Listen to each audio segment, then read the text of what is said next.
नमस्कार विद्यार्थी मित्रांनो, स्वागत आहे तुमचं तुमच्या आवडत्या आणि लाडक्या युट्यूब चॅनलमध्ये, ज्याचं नाव आहे पोलीस सर नांदेडवाले।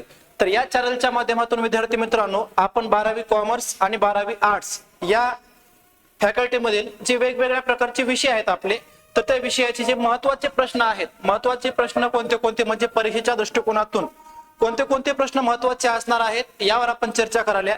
दुसरं आणखी महत्त्वाचं म्हणजे आजचा व्हिडिओ जो आहे विद्यार्थी मित्रांनो, 12वी कॉमर्सच्या विद्यार्थ्यांसाठी खूप महत्त्वाचा विषय असणार आहे, हा व्हिडिओ असणार आहे। याचं कारण असं आहे की अकाउंट विषयाचे जे ऑब्जेक्टिव्ह आहेत, 20 मार्कासाठी असणारे जे ऑब्जेक्टिव्ह आहेत, त्या 20 मार्काच्या ऑब्जेक्टिव्हवर आपल्याला चर्चा करायची आहे। आणि हे जे आपण ऑब्जेक्टिव्ह या ठिकाणी आज चर्चा करायला, हे ऑब्जेक्टिव्ह खूप महत्त्वाचे आहेत। कारण हे ऑब्जेक्टिव्ह 2021च्या परीक्षे 2021 पासून जुलै 2025 पर्यंतच्या आतापर्यंतच्या झालेल्या प्रत्येक प्रश्नपत्रिकेतील हे ऑब्जेक्टिव्ह आपण निवडून काढलेले आहेत। आणि हे थोडंसं तुमच्यामध्ये परीक्षेच्या दृष्टिकोनातून यावर्षी महत्त्वाचे असणार आहेत। एवढे ऑब्जेक्टिव्ह जर तुम्ही बघून गेल्या तर तुम्हाला बोर्डाच्या परीक्षेमध्ये इतर ऑब्जेक्टिव्ह बघण्याची किंवा वाचण्याची तेवढी गरज भासणार नाही। कारण यामधूनच तुमचा ऑब्जेक्टिव्ह जे आहे ते काय होणार आहे विद्यार्थी मित्रांनो, कव्हर होणार आहे। फक्त हा व्हिडिओ तुम्हाला काय करायचा आहे, शेवटपर्यंत बघायचा आहे। तुम्ही जर चॅनलवर नवीन असाल तर चॅनलला सबस्क्राइब करा आणि बेल आयकॉनला प्रेस करा, जेणेकरून या पुढच्या व्हिडिओचे अपडेट जे आहेत ते तुमच्यापर्यंत पोहोचतील। मग सगळ्यात महत्त्वाचं विद्यार्थी मित्रांनो, या ठिकाणी बघा, आपण अकाउंट विषयाचं जे काही ऑब्जेक्टिव्हचं सेशन आहे ते आपण सुरू करूता वेळ न लावता।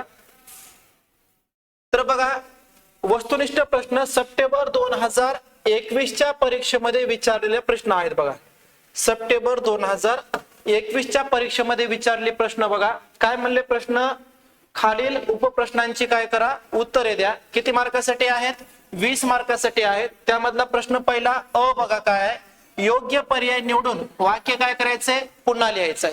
योग्य पर्याय निवडायचा आहे आणि वाक्य काय करायचंय, पुन्हा लिहायचंय। वाक्य कसं लिहायचं काय नाही ते देखील या ठिकाणी तुम्हाला बघायचंय, की ऑब्जेक्टिव्ह लिहायचं कसं ते देखील महत्वाचं आहे।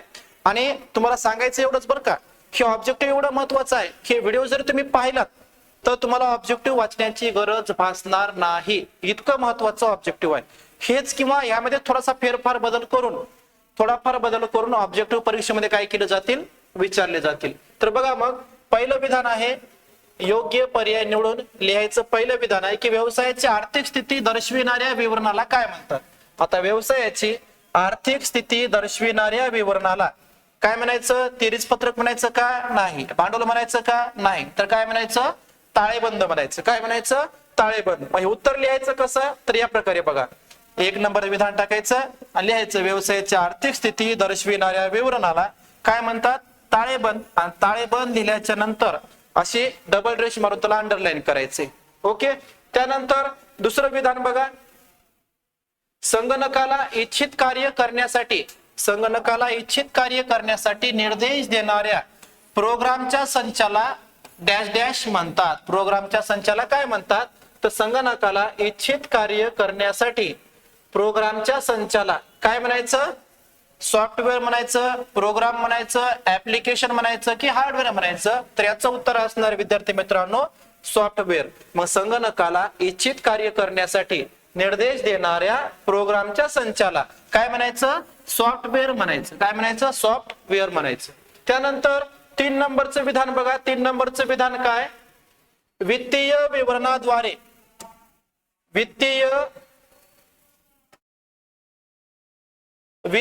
विवरणाद्वारे पुरवलेल्या माहितीचे स्वरूपाने डॅश डॅश असते। म्हणजे वित्तीय विवरणाद्वारे पुरवलेली माहिती स्वरूपाने डॅश डॅश असते। तर वित्तीय विवरणाद्वारे जी माहिती पुरवली जाते ती नेमकं कोणत्या स्वरूपाची असते, ती वैश्विक स्वरूपाची असते का, नाही।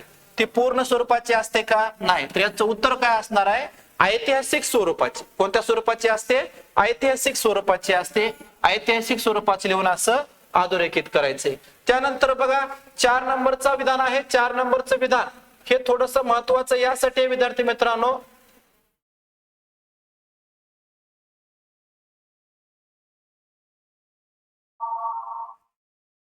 एकच मिनिट।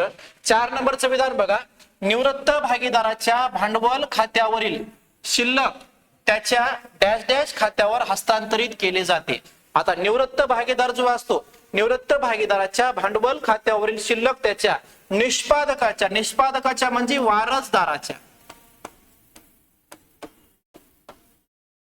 वारसदार, निष्पादक म्हणजेच काय, वारसदार, वारसदाराच्या खात्याला पाठवतात का, नाही, तर त्याच्या कुठं पाठवतात, कर्ज खात्याला पाठवतात. कुठं पाठवतात, कर्ज खात्याला पाठवतात. त्यानंतर पुढचं विधान बघा, प्राप्ती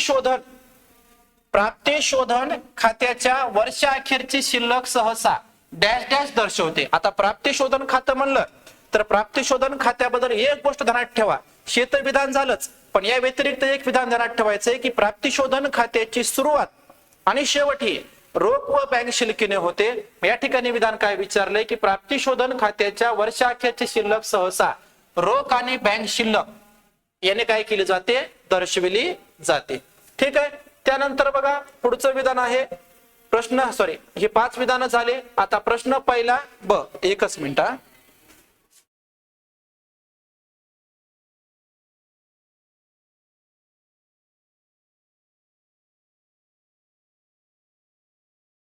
आता प्रश्न पहिला ब बघा, प्रश्न पहिला ब या ठिकाणी काय विचारलाय, प्रश्न पहिला ब, खालील विधानासाठी एक शब्द किंवा शब्द समूह किंवा काय द्यायचे, संज्ञा द्यायचे.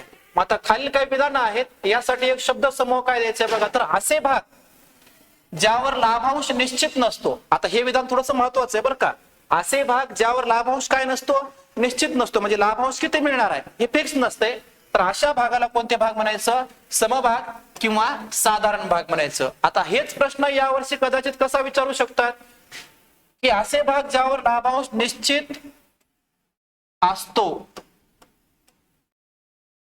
लाभांश निश्चित असतो असे भाग कोणते, पूर्वाधिकार भाग किंवा अग्रहक्क भाग ज्याला आपण म्हणतो. त्यानंतर 2 नंबरचं बघा, शोधन क्षमतेअभावी आहारीकडून वसूल न होऊ शकणारी रक्कम, म्हणजे शोधन क्षमतेअभावी आहारीकडून जी रक्कम काय होणार नाही, वसूल होणार नाही, अशा रकमेला काय म्हणायचं, बुडीत कर्ज म्हणायचं. काय म्हणायचं, बुडीत कर्ज, बॅड डेब्ट्स. त्यानंतर 3 नंबरचं विधान बघा काय, भविष्यात एखाद्या घटनेच्या घडण्यावर अवलंबून असणारे संभाव्य देयता. भविष्यात एखादी घटना घडणार आहे आणि यावर अवलंबून असणारी संभाव्य देयता म्हणजे कोणती देयता आहे, आकस्मिक देयता आहे. कोणती देयता आहे, आकस्मिक देयता. त्यानंतर बघा 4 नंबरचं विधान, भागीदाराच्या मृत्यूनंतर उर्वरित भागीदारांना ज्या प्रमाणात फायदा होतो ते प्रमाण. आता भागीदाराचा मृत्यू म्हणा किंवा भागीदाराची निवृत्ती म्हणा, मृत्यूमध्ये पण भागीदार भागीदारी संस्था सोडून चाललाय, निवृत्तीमध्ये पण भागीदार भागीदारी संस्था काय करायलाय, सोडून चाललाय. मग या ठिकाणी भागीदाराच्या मृत्यूनंतर जर उर्वरित भागीदारांना काही लाभ मिळत असेल त्याला काय म्हणायचं, लाभाचे प्रमाण, फायद्याचं प्रमाण किंवा लाभ गुणोत्तर असं म्हणायचं, गेन रेशिओ. किंवा हेच विधान या ठिकाणी मृत्यूऐवजी काय म्हणू शकतात, निवृत्तीनंतर उर्वरित भागीदारांना ज्या प्रमाणामध्ये नफा तोटा मिळणार आहे त्या प्रमाणाला काय म्हणायचं, लाभ प्रमाण किंवा लाभ गुणोत्तर किंवा फायद्याचं प्रमाण असं म्हणायचं. त्यानंतर बघा 5 नंबरचं विधान, मालमत्ता आणि देयतांच्या पुनर्मूल्यांकनासाठी उघडले जाणारे खाते. जे काही मालमत्ता असेल म्हणजे संपत्ती असेल आणि जे काही देयता असेल, संपत्ती व देयतांच्या पुनर्मूल्यांकनासाठी उघडलं जाणारं जे खातं असते तर अशा खात्याला काय म्हणतात, पुनर्मूल्यांकन खातं म्हणतात किंवा त्यालाच काय म्हणतात, नफा तोटा समायोजन खातं. त्यानंतर प्रश्न पहिला क बघा, गटात न बसणारा शब्द आपल्याला ओळखायचा आहे. आता जो शब्द गटात बसत नाही त्याला आपल्याला बाजूला काढायचंय. तर कशा प्रकारे बाजूला काढायचं बघा, तर पहिलं विधान आहे फर्निचर मधील घट, पेटंट अपलेखन करणे, देय विपत्रामध्ये वाढ, आरडीडी अपलेखित करणे. तर यामध्ये विद्यार्थी मित्रांनो वेगळे विधान असणार आहे ते म्हणजे काय, आरडीडी विधान म्हणजे आरडीडी अपलेखित करणे. कारण का बाकीचं काय, संपत्तीमध्ये वाढ करणे किंवा संपत्तीमध्ये घट करणे आहे, बरोबर, बाकीचा नफा किंवा तोटा दर्शवते संपत्ती व देयती मधला. परंतु हे जे आरडीडी आहे, आरडीडी मात्र काय करते, एक प्रकारची तरतूद असते. ही काय असते, एक प्रकारची तरतूद असते. त्यानंतर पुढचा आहे, कारण काय म्हणले बघा, कारण इतर सर्व बाबी तोटा किंवा देयता काय करतात, वाढवतात. त्यानंतर पुढे बघा, मिळालेली वर्गणी, मिळालेली वर्गणी, किरकोळ प्राप्ती, मिळालेले व्याज आणि अंकेक्षण शुल्क. तर यामधलं वेगळं विधान काय आहे? अंकेक्षण शुल्क आहे. बाकी सगळं काय उत्पन्न आहे, परंतु अंकेक्षण शुल्क मात्र काय आहे? खर्च आहे. कारण हा खर्च आहे, इतर सर्व काय आहे? उत्पन्नाचं कारण तुम्हाला त्या ठिकाणी सांगितलंय बघा. असं कारण लिहायची गरज नाही बरं का तुम्हाला, फक्त तुम्हाला वेगळा घटक निवडायचा आहे. त्यानंतर 3 नंबरचं विधान बघा. 3 नंबरचं विधान काय? डाक खर्च, छपाई आणि लेखन सामग्री, त्याचबरोबर सीमा शुल्क, मजुरी आणि वेतन. आता डाक खर्च, छपाई व लेखन सामग्री, सीमा शुल्क आणि मजुरी व वेतन. तर यामधलं सगळ्यात महत्वाची गोष्ट विद्यार्थी मित्रांनो, वेगळा घटक म्हणजे काय? छपाई व लेखन सामग्री. कारण का हा अप्रत्यक्ष खर्च आहे, म्हणजे हे नफा तोटा खात्याच्या नावेला येते. पण बाकीचे जे खर्च आहेत, बाकीचे खर्च कुठे येतात? व्यापार खात्याच्या नावेला येतात, म्हणजे ते प्रत्यक्ष खर्च आहे. कोणते खर्च आहेत? प्रत्यक्ष खर्च आहे. ह्याच्यावरून 2 निष्कर्ष निघतात, एक प्रत्यक्ष खर्च आणि अप्रत्यक्ष खर्च. त्यानंतर 4 नंबरचं बघा, वीज बिल, व्यापारी विपत्र, आंतरदेशीय विपत्र आणि विदेशी विपत्र. आता ह्याच्यामध्ये बघा तिन्ही विपत्र आहेत, पण हे वीज बिल मात्र काय आहे? खर्च आहे, वेगळ्या प्रकारचा घटक आहे. ओके. त्यानंतर 5 नंबरचं आणि शेवटचं विधान बघा, धनको, जमीन आणि इमारत, सामान्य किंवा राखीव निधी आणि भांडवल. तर यामधला वेगळा घटक म्हणजे काय आहे? जमीन व इमारत आहे. याचं कारण असं आहे की जमीन व इमारत एक प्रकारची काय आहे? मालमत्ता आहे, आणि इतर सर्व काय आहेत? देयता आहेत किंवा भांडवल आहे. त्यानंतर बघा विद्यार्थी मित्रांनो, पुढचा आता प्रश्न पहिला ड. सप्टेंबर 2021च्या परीक्षेमध्ये विचारले हे प्रश्न आहेत बरं का, समजून घ्यायचे आणि हे चांगल्या प्रकारे व्हिडिओ तुम्हाला बघायचा आहे. हे व्हिडिओ बघितला की ऑब्जेक्टिव्ह बघायचं टेन्शनच नाही तुम्हाला. प्रश्न पहिला ड बघा, खालील गणिते सोडवा. आता काही गणित सोडवायचे तर बघा, पहिलं काय सांगितले? जर घसारा 7500 असेल आणि ग्रंथालयातील पुस्तकांची अंतिम शिल्लक 92500 असेल, तर पुस्तकाची सुरुवातीची शिल्लक किती? साहजिकच आहे, 92500 शिल्लक आहे आणि घसारा किती आहे? 7500. दोन्हीची बेरीज करा, 92500 प्लस 7500, म्हणजे एकूण मूल्य किती आलं? सुरुवातीचं शिल्लक म्हणजे किती आलं? 1 लाख रुपये आलं, हे जे की सुरुवातीची शिल्लक होती. त्यानंतर 2 नंबरचं विधान बघा. 2 नंबरचं विधान खूप सोपं आहे. काय सांगितलंय? ए, बी आणि सी हे 1/2, 1/3 आणि 1/6. म्हणजे या ठिकाणी 1/2, 1/3 आणि 1/6 या प्रमाणात नफा तोटा वाटून घेणारे काय आहेत? भागीदार आहेत. मग त्यांनी सगळ्यात महत्वाचं म्हणजे यामधलं कोण निवृत्त झालाय? यामधलं सगळ्यात महत्वाचं म्हणजे ए काय झाला? निवृत्त झाला. तर नवीन नफा विभागणीचं प्रमाण काय असेल म्हण. आता नवीन नफा विभागणीचं प्रमाण काय असेल? या ठिकाणी पहिला भागीदार म्हणजे कोण गेला? ए गेला, म्हणजे 1/2. तर याचं नवीन प्रमाण काय असेल? 2:1 असेल. पण 2:1 आलं कसं? तर यासाठी विद्यार्थी मित्रांनो आपल्याला अगोदर काय करावं लागेल? हे सर्व प्रमाण समान करून घ्यावं लागेल. आता सर्व प्रमाण समान कसं करून घ्यायचं? एकदा बघा, 1/2 आहे, 1/3 आहे, 1/6 आहे. ओके. आता ह्याच्यामध्ये काय करायचंय? छेद सारखे आहेत का? नाही, छेद सारखे करून घ्यायचे. मग छेद सारखे करून घेण्यासाठी एक काम करायचं. सगळ्यात महत्वाचं बघा, आपण काय करू शकता या ठिकाणी छेद सारखे करण्यासाठी? आता छेद सगळ्यात मोठा किती आहे? 6 आहे समजा. तर आपण या 3चं रूपांतर 6 मध्ये करू शकतो, 2चं रूपांतर पण 6 मध्ये करू शकतो. कसं? तर बघा, 1/2 आहे, त्याच्या अंशाला पण काय करायचं? 3 न गुणायचं आणि छेदाला पण 3 न गुणायचं. किती येणार? 3×1 3, 3×2 6. म्हणजे याचा हिस्सा किती आला? 3/6 आला. आता असा हिस्सा कोणाचा काढायचा? बीचा काढायचा आहे का नाही? 1/3 आहे, त्याच्या अंशाला 2 न गुणा, छेदाला 2 न गुणा, म्हणजे अंशाला आणि छेदाला सारख्या संख्येने गुणायचे बरं का. बघा किती येणार? 2×1 आणि 3×2 6. म्हणजे हे कुणाचा आला हिस्सा?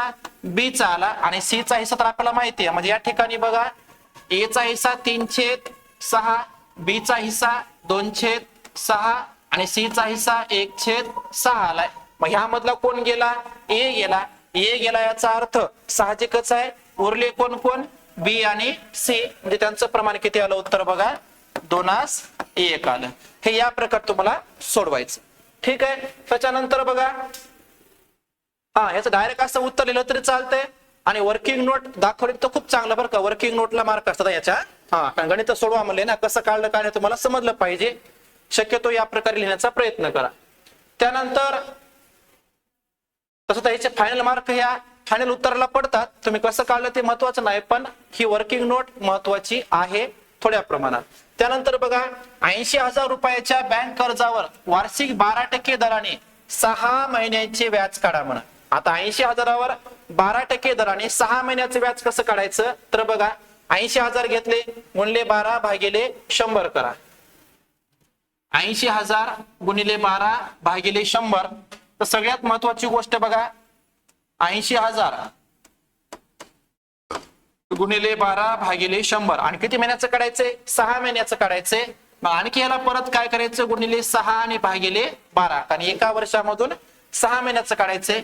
तर काय करायचं, हे 12 कटले, त्यानंतर हे 2 शून्य कटले, हे 2 शून्य कटले, मग 800 गुणिले किती उरले, 6 उरले बघा. 6 0 0 6 0 0 6 8 48, म्हणजे 80,000वर 12%ने 6 महिन्याचं व्याज किती आलं, 4,800 रुपये आलं. कसं काढलं हे समजलं, ओके. त्यानंतर बघा पुढचं आहे, पुढचं विधान 4 नंबरचं, नादार भागीदाराच्या भांडवल खात्याची नावे बाजूची एकूण बेरीज. आता जो नादार भागीदार आहे म्हणजे दिवाळखोर भागीदार आहे, दिवाळखोर भागीदाराच्या भांडवल खात्याच्या नावे बाजूची बेरीज. आता हे विसर्जनामध्ये आहे बरं काय, गणित भागीदारीचं विसर्जन यामधली ही संकल्पना, यामधले हे गणित आहे. काय म्हणते, नादार भागीदाराच्या भांडवल खात्याच्या नावे बाजूची एकूण बेरीज 1,00,000 आहे आणि जमा बाजूची बेरीज 60,000 आहे. तर तूट काढा म्हणा. किती सोपं आहे बघा तूट काढणं. नावे बाजूच्या बेरीजमधून जमा बाजूची बेरीज काय करा, वजा करा.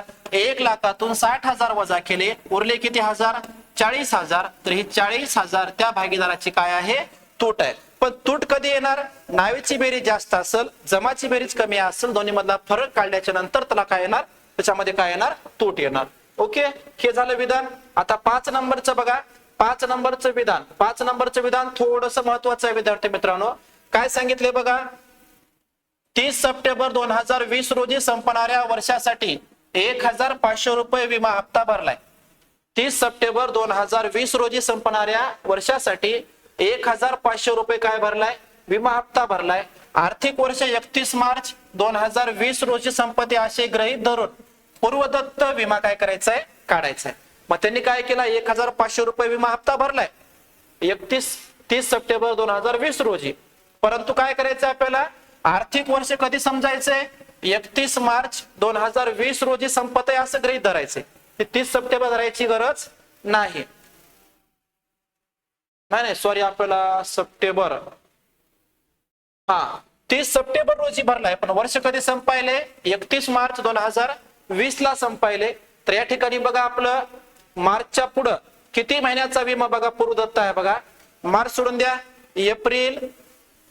एप्रिल मे जून जुलै ऑगस्ट सप्टेंबर, बरोबर आहे. कारण का 30 सप्टेंबरला भरलाय, पण वर्ष कधी संपायले आपलं 31 मार्च 2020 ला संपायले, पण त्यांनी 30 सप्टेंबर 2020 रोजी संपणाऱ्या वर्षासाठी विमा भरलाय. म्हणजे आपलं मार्चला वर्ष संपायले, पण त्यांनी सप्टेंबर पर्यंतचा विमा दिलाय. म्हणजे या ठिकाणी त्यांनी आगाऊ विमा किती रुपये दिलाय बघा, आगाऊ विमा किती महिन्याचा दिलाय, तर आगाऊ विमा त्यांनी दिलाय 6 महिन्याचा. किती महिन्याचा दिलाय, 6 महिन्याचा दिलाय. काहीच नाही, सरळ सरळ काय करायचं, 1,500 घ्यायचं गुणिले 6 आणि भागिले 12. 6 1 6, 6 2 12, बे 1 बे, बे 7 14, 1 उरला, बे 5 10, बे 0 0. म्हणजे किती रुपये यायलेत, 750 रुपये. एवढा विमा कसा यायलाय, आगाऊ विमा यायलाय. हे थोडस व्हिडिओ काळजीपूर्वक बघा, यामध्ये काही संकल्पना आहेत, अशाच प्रकारचे काही गणित आहेत ते तुम्ही स्वाध्यायामध्ये जे गणित आहेत का नाही त्यांची चांगल्या प्रकारे प्रॅक्टिस करून जाण्याचा प्रयत्न करा. हे झालं 2021 मधलं. आता मार्च 2022 मध्ये बघा, मार्च 2022 मध्ये कोणते कोणते ऑब्जेक्टिव्ह विचारले होते जे की आपल्याला या वर्षी परीक्षेमध्ये थोडेसे महत्वाचे असू शकतात. तर बघा, प्रश्न पहिला अ आहे, योग्य पर्याय निवडून वाक्य काय करायचे, पुन्हा लिहायचे. आता यामध्ये पहिलं विधान बघा, पहिलं विधान काय आहे, व्यवसायाचा निव्वळ नफा किंवा निव्वळ तोटा शोधण्यासाठी डॅश खाते तयार करतात. निव्वळ नफा म्हणजे शुद्ध नफा, निव्वळ यालाच काय म्हणता येते आपल्याला, शुद्ध नफा, ज्यालाच की नेट प्रॉफिट आणि नेट लॉस म्हणतो आपण. मग व्यवसायातला निव्वळ नफा किंवा निव्वळ तोटा जर शोधायचा असेल शुद्ध नफा किंवा शुद्ध तोटा जर शोधायचा असेल तर कोणतं खातं करावं लागतंय? त्याचं उत्तर आहे नफा तोटा खातं. आता हेच प्रश्न पलटून कसा विचारू शकतात? व्यवसायातला ढोबळ नफा किंवा ढोबळ तोटा, सकल लाभ किंवा सकल हानी शोधून काढण्यासाठी जर खातं म्हणलं असतं तर याचं उत्तर काय झालं असतं? व्यापार खातं झालं असतं. पण या ठिकाणी काय म्हणले? निव्वळ नफा किंवा निव्वळ तोटा म्हणले, तर याचं उत्तर काय आहे? नफा तोटा खाता आहे. त्यानंतर बघा 2 नंबरचं विधान आहे. 2 नंबरचं विधान आहे की वित्तीय विवरण विश्लेषणातून धनको विशेषतः व्यवसायाची डॅश डॅश जाणून घेण्यास काय असतो? उत्सुक असतो. आता वित्तीय विवरण विश्लेषणातून धनको जो आहे तो व्यवसायातून त्याला काय माहिती करून घ्यायचा असेल तर व्यवसायातून त्याला व्यवसायाची काय माहिती करून घ्यायची असते? तरलता माहिती करून घेण्यासाठी तो काय असतो? उत्सुक असतो. ठीक आहे, हे ध्यानात ठेवा. त्यानंतर 3 नंबरचं विधान काय? भागीदारीमध्ये मृत्यू ही एक सक्तीची काय असते? भागीदारीमध्ये मृत्यू ही एक सक्तीची काय असते? डॅश डॅश असते. विसर्जन असतं, प्रवेश असते, निवृत्ती असते की समाप्ती असते. तर याच्यामध्ये भागीदाराचा मृत्यू ही सक्तीची काय असते माहिती आहे का? निवृत्ती असते. त्याचं उत्तर काय आहे? सक्तीची निवृत्ती. त्यानंतर विद्यार्थी मित्रांनो पुढचं विधान बघा. आता पुढचं विधान आहे. पुढच्या विधानामध्ये 23 नोव्हेंबर 2019 रोजी, हे थोडस मी IMP म्हणेल बरं का, हे विधान थोडस मी IMP म्हणाल. IMP यासाठी की खूप महत्वाचं आहे. 23 नोव्हेंबर 2019 रोजी 2 महिन्याच्या मुदतीसाठी काढलेल्या विपत्राची देय तारीख डॅश डॅश असेल.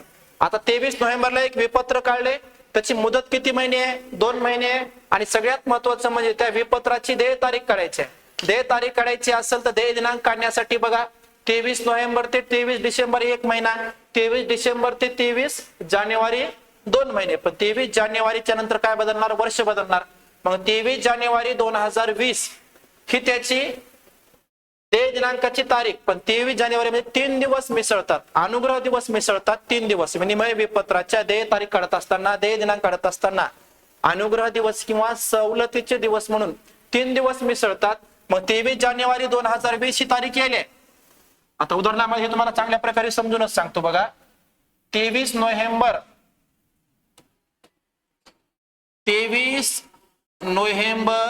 2019 ही विपत्र काढलेली तारीख आहे. 2 महिने मुदत आहे.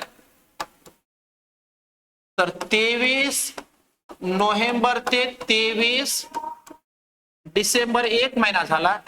23 डिसेंबर ते 23 जानेवारी हे 2 महिने झाले. म्हणजे 23 जानेवारी 2020 रोजी 2 महिने पूर्ण झाले.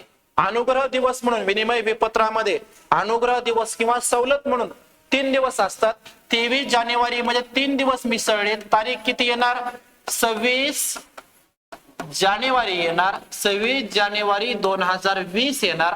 पण लक्षात ठेवा 26 जानेवारी हा राष्ट्रीय सण आहे.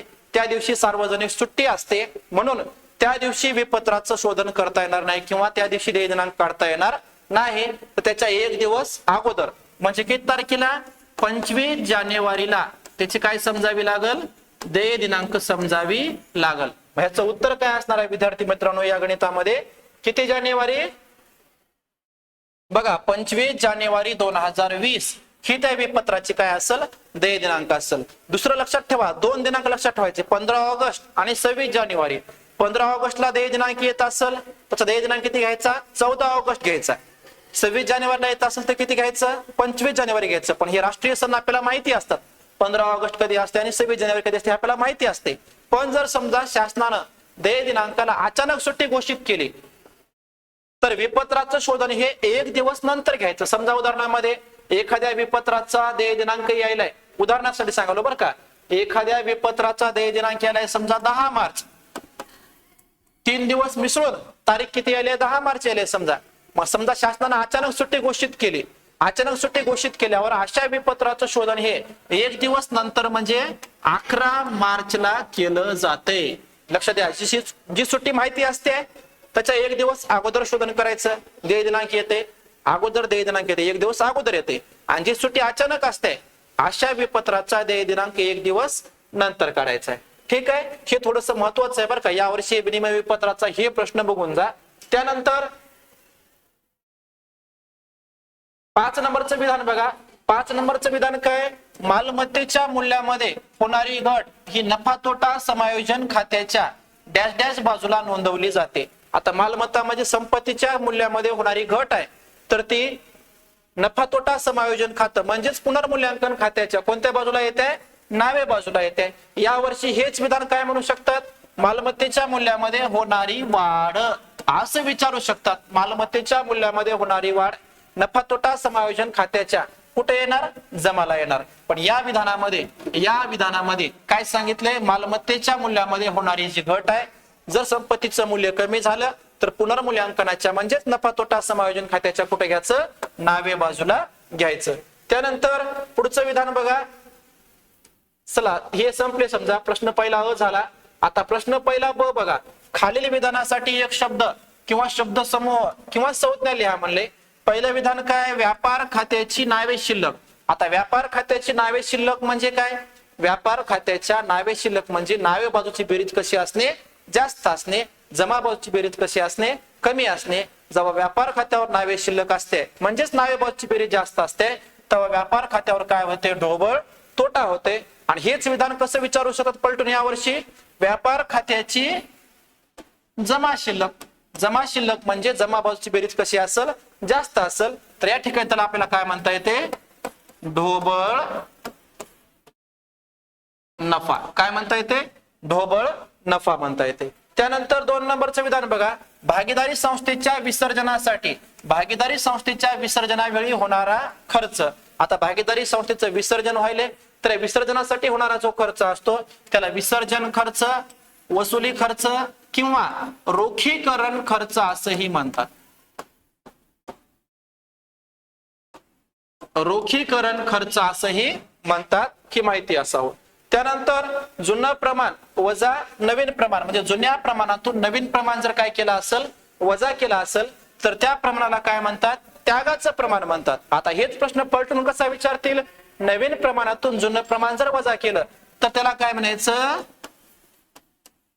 लाभाचे प्रमाण म्हणायचं. काय म्हणायचं? लाभाचे प्रमाण किंवा फायद्याचं प्रमाण. लक्षात ठेवा, प्रवेशामध्ये त्यागाचं प्रमाण काढतात आणि निवृत्ती आणि मृत्यूमध्ये लाभाचं प्रमाण काढतात. माहिती असो बरं का. त्यानंतर विपत्र म्हणजे हुंड्या, बिल्स. अनादरित झाल्याची नोंद करण्यासाठी सरकारने नियुक्त केलेला अधिकारी. आता विपत्राचं अनादरण झाल्यास, एखाद्या विपत्राचं अनादरण झालं म्हणजे ज्या तारखेला पैसे द्यायचे होते त्या तारखेला पैसे त्यांना देऊ शकला नाही, अशा वेळेस विपत्राचं काय झालं म्हणतात? अनादरण झालं म्हणतात. मग अनादरण झाल्यास सरकार जो त्या विपत्राची नोंदणी करण्यासाठी अधिकारी निवडतो त्याला नोटरी पब्लिक किंवा त्यालाच काय म्हणतात? नोंदणी अधिकारी म्हणतात. काय म्हणतात? नोंदणी अधिकारी. शेवटचं विधान आहे याच्यामधलं काय आहे? विशिष्ट हेतूसाठी मिळालेली देणगी. आता विशिष्ट हेतूसाठी मिळालेली देणगी म्हणजे काय असते? विशिष्ट देणगी किंवा विशेष देणगी, ज्यालाच की आपण कोणती प्राप्ती म्हणतो? भांडवली प्राप्ती म्हणतो. हे झाला प्रश्न पहिला ब. आता प्रश्न पहिला क बघा. खालील विधानासाठी प्रत्येकांची एका वाक्यात काय करा म्हणा? उत्तर द्या म्हणा. आता मृत्यूपत्राद्वारे मिळालेली देणगी म्हणजे काय? मृत्यूपत्राद्वारे जी देणगी मिळते त्याला काय म्हणतात? त्याचं उत्तर बघा. दात्याच्या मृत्यूनंतर त्याच्या मृत्यूपत्रानुसार ना नफा ना तोटा संस्थेला मिळालेली कोणतीही मालमत्ता किंवा रोख रक्कम म्हणजे लेगसी होय. म्हणजेच काय होय? मृत्यूपत्राद्वारे मिळालेली देणगी होय. म्हणजे जो काही समजा व्यक्ती आहे संस्थेतला नफा न कमवणाऱ्या संस्थेमधला जो सभासद आहे तर त्या सभासदाच्या मृत्यूपत्रानुसार त्यानं सांगितलं किंवा त्याच्या मृत्यूनंतर जे काय मालमत्ता आहे, जी काय संपत्ती आहे ती संस्थेला अशी दान करावी. तर अशा देयतेला, अशा देणगीला काय म्हणायचं? मृत्यूपत्राद्वारे देणगी म्हणायचं. त्यानंतर पुढचं आहे बघा. कॅश म्हणजे काय? कॅश म्हणजे काय? तर कॅश म्हणजे संगणकीकृत लेखांकन. कॅश म्हणजेच काय? संगणकीकृत लेखांकन प्रणाली जी व्यवसाय संस्थांना लेखांकन प्रक्रिया राबवण्यास आणि ऑटोमेशनद्वारे ती वापरकर्त्यासाठी सुलभ करण्यास मदत करते. तर हे थोडंसं विद्यार्थी मित्रांनो महत्वाचा प्रश्न आहे बरं का, खूप महत्वाचा आहे, वाचून जायचंय. Computerised accounting system. ओके, त्याचं उत्तर असं या प्रकारे लिहायचे. कॅश प्रणाली म्हणजे काय सांगितले? कॅश म्हणजे संगणकीकृत लेखांकन प्रणाली जी व्यवसाय संस्थांना लेखांकन प्रक्रिया राबवण्यास आणि ऑटोमेशनद्वारे ती वापरकर्त्यासाठी सुलभ करण्यास काय करते, मदत करते. त्याला काय म्हणायचं, कॅश, कम्प्युटराइज्ड अकाउंटिंग सिस्टीम. त्यानंतर 3 नंबरचं विधान बघा काय, नादार व्यक्ती कोणास म्हणतात. नादार म्हणजेच काय, दिवाळखोर. आता नादार किंवा दिवाळखोर व्यक्ती म्हणजे कोण, तर ज्याच्या संपत्तीपेक्षा देणकच झाले, ज्यात झाले, अशा व्यक्तीला काय म्हणायचं, नादार व्यक्ती किंवा दिवाळखोर म्हणायचं. कसं सांगितले बघा, ज्या व्यक्तीची देयता त्याच्या मालमत्तेपेक्षा कशी असते, जास्त असते, अशा व्यक्तीला काय म्हणतात, नादार किंवा दिवाळखोर व्यक्ती असे म्हणतात. त्यानंतर पुढचं विधान काय आहे बघा, राखीव भांडवल म्हणजे काय. आता राखीव भांडवल म्हणजे काय, तर राखीव भांडवल म्हणजे विक्री झालेल्या भांडवलाचा असा भाग, विक्री झालेल्या भांडवलाचा असा भाग जो कंपनीच्या विसर्जनाच्या वेळीच मागवण्यासाठी विशेष ठरावाद्वारे राखून ठेवलेला असतो. आता कंपनीचं विसर्जन ज्या वेळेस होणार आहे, कंपनीच्या विसर्जनावेळीच ती भांडवल मागवण्यासाठी विशेष ठरावाद्वारे ते भांडवल काय करून ठेवलेलं असते, राखून ठेवलेलं असते. अशा भांडवलास कोणतं भांडवल म्हणतात, राखीव भांडवल असे म्हणतात. त्यानंतर पुढचं विधान आहे, पुनर्मूल्यांकन खातं म्हणजे काय. आता पुनर्मूल्यांकन खात्यालाच नफा तोटा समायोजन, नफा तोटा समायोजन खातं असेही म्हणतात. आता यामध्ये बघा, मालमत्ता आणि देयतांच्या मूल्यामधील बदल नोंदवण्यासाठी, म्हणजे संपत्ती व देयताच्या मूल्यामध्ये होणारा जो बदल आहे, तो बदल नोंदवण्यासाठी आणि त्यावरील नफा तोटा म्हणजे पुनर्मूल्यांकन खात्यावरील नफा तोटा निश्चित करण्यासाठी भागीदारी संस्थेद्वारे उघडले जाणारे खाते म्हणजे काय होय, पुनर्मूल्यांकन खाते होय. म्हणजे संपत्तीमध्ये वाढ, संपत्तीमध्ये घट, देयतेमध्ये वाढ, देयतेमध्ये घट दर्शवण्यासाठी आणि संस्थेला त्या संपत्ती व देयतेमध्ये होणाऱ्या बदलामुळे नफा व्हायला का तोटा व्हायला हे समजण्यासाठी जे खातं उघडावं लागते, अशा खात्याला कोणतं खातं म्हणतात, पुनर्मूल्यांकन खाता असे म्हणतात. आता यानंतर विधान ड आहे बघा, विधाने पूर्ण करा म्हणले. आता विधान पूर्ण करत असताना बघा, भागीदारीचा करार हा भागीदारीचा करार असतो. भागीदारी करार हा भागीदारीचा करार असतो. आता भागीदारी करार हा भागीदारीचा करार किंवा दस्तऐवज असतो. भागीदारीचा करार हा भागीदारी संस्थेचा सगळ्यात सोपं महत्वाचं म्हणजे भागीदारीचा करार हा भागीदारीचा महत्वाचा दस्तऐवज असतो. जसा की आपण म्हणतो बघा, भागीदारी संस्था कशी चालवायची, भागीदारी संस्था कशा प्रकारे चालवली पाहिजे याची जी नियमावली असते, भागीदारी संस्था कशी चालवली पाहिजे याची जी नियमावली आहे, त्या नियमावलीलाच भागीदारीचा काय म्हणतात, करार असे म्हणतात. काय म्हणतात, भागीदारीचा करार असे म्हणतात. एकच मिनिट.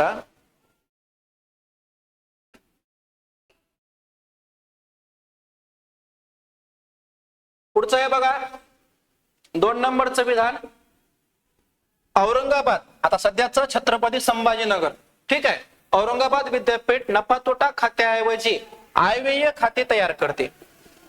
तर या ठिकाणी औरंगाबाद विद्यापीठ नफा तोटा खात्याऐवजी म्हणजे छत्रपती संभाजीनगर नफा तोटा खात्याऐवजी कोणतं खाते तयार करते, नफा तोटा खात्याऐवजी आयव्यय खाते तयार करते. तर या ठिकाणी काय सांगायचं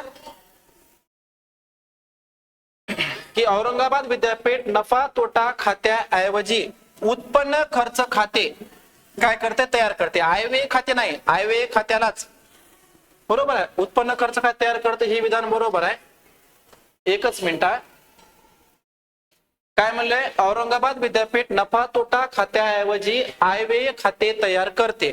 मग हे विधान आपल्याला काय करायचंय, पूर्ण करायचंय. तर औरंगाबाद विद्यापीठ नफा तोटा खात्याऐवजी उत्पन्न खर्च खाते तयार करते. काय करते, उत्पन्न खर्च खातं तयार करते. त्यानंतर बघा, खरेदी परत, काय, खरेदी परत ही खरेदीमधून वजा केली जाते. तर या ठिकाणी आपल्याला काय सांगायचं की खरेदी परत ही खरेदीमधून वजा केली जाते. या ठिकाणी थोडीशी मिस्टेक असू शकते बरं का, कारण काय रिकाम्या जागा येतात. या ठिकाणी डायरेक्ट आपण या ठिकाणी काय केले, उत्तर दिले बरं का. तर पुढचं आहे बघा, 3 नंबर झालं. 4 नंबरचं बघा, नवीन प्रमाण वजा जुनं प्रमाण. नवीन प्रमाण वजा जुनं प्रमाण, त्याचं उत्तर काय आहे, लाभाचं प्रमाण आहे. काय आहे, लाभाचं प्रमाण. त्यानंतर पुढचं आहे बघा, वारंवार प्राप्त होणाऱ्या रोख पावत्यांना डॅश डॅश प्राप्ती म्हणतात. याचं उत्तर असं डॅश डॅश असलं बरं का. इथं आपण डायरेक्ट ते पूर्ण केले, सॉरी या ठिकाणी डायरेक्ट मी उत्तर दिले त्याच्या ठिकाणी, म्हणजे डॅश डॅश ठेवायला पाहिजे होतं पण डायरेक्ट काय केलं आपण त्याचं उत्तरच नोट केले. वारंवार प्राप्त होणाऱ्या रोख प्राप्त्यांना रोख पावत्यांना काय म्हणतात, महसुली प्राप्ती असे म्हणतात. आणि जी प्राप्ती एकदाच प्राप्त होते, वारंवार प्राप्त होत नाही, तिला काय म्हणतात, भांडवली प्राप्ती म्हणतात. ती माहिती असं. त्यानंतर जुलै 2022च्या परीक्षेमध्ये विचारलेले प्रश्न बघा. जुलै 2022च्या परीक्षेमध्ये विचारलेला प्रश्न पहिला अ बघा. प्रश्न पहिला अ, खालील विधानासाठी तुम्ही सहमत आहात की नाही ते काय करायचे आपल्याला सांगायचे. तर पहिलं विधान बघा, वित्तीय विवरणामध्ये फक्त ताळेबंदाचा समावेश होतो. वित्तीय विवरणामध्ये फक्त ताळेबंदाचा समावेश होतो, या विधानाशी आपण सहमत नाही. मग काय म्हणायचं, या विधानाशी मी सहमत नाही. कारण वित्तीय विवरणामध्ये उत्पन्न विवरण देखील काय केलं जाते, तयार केलं जाते, फक्त ताळेबंदच नाही.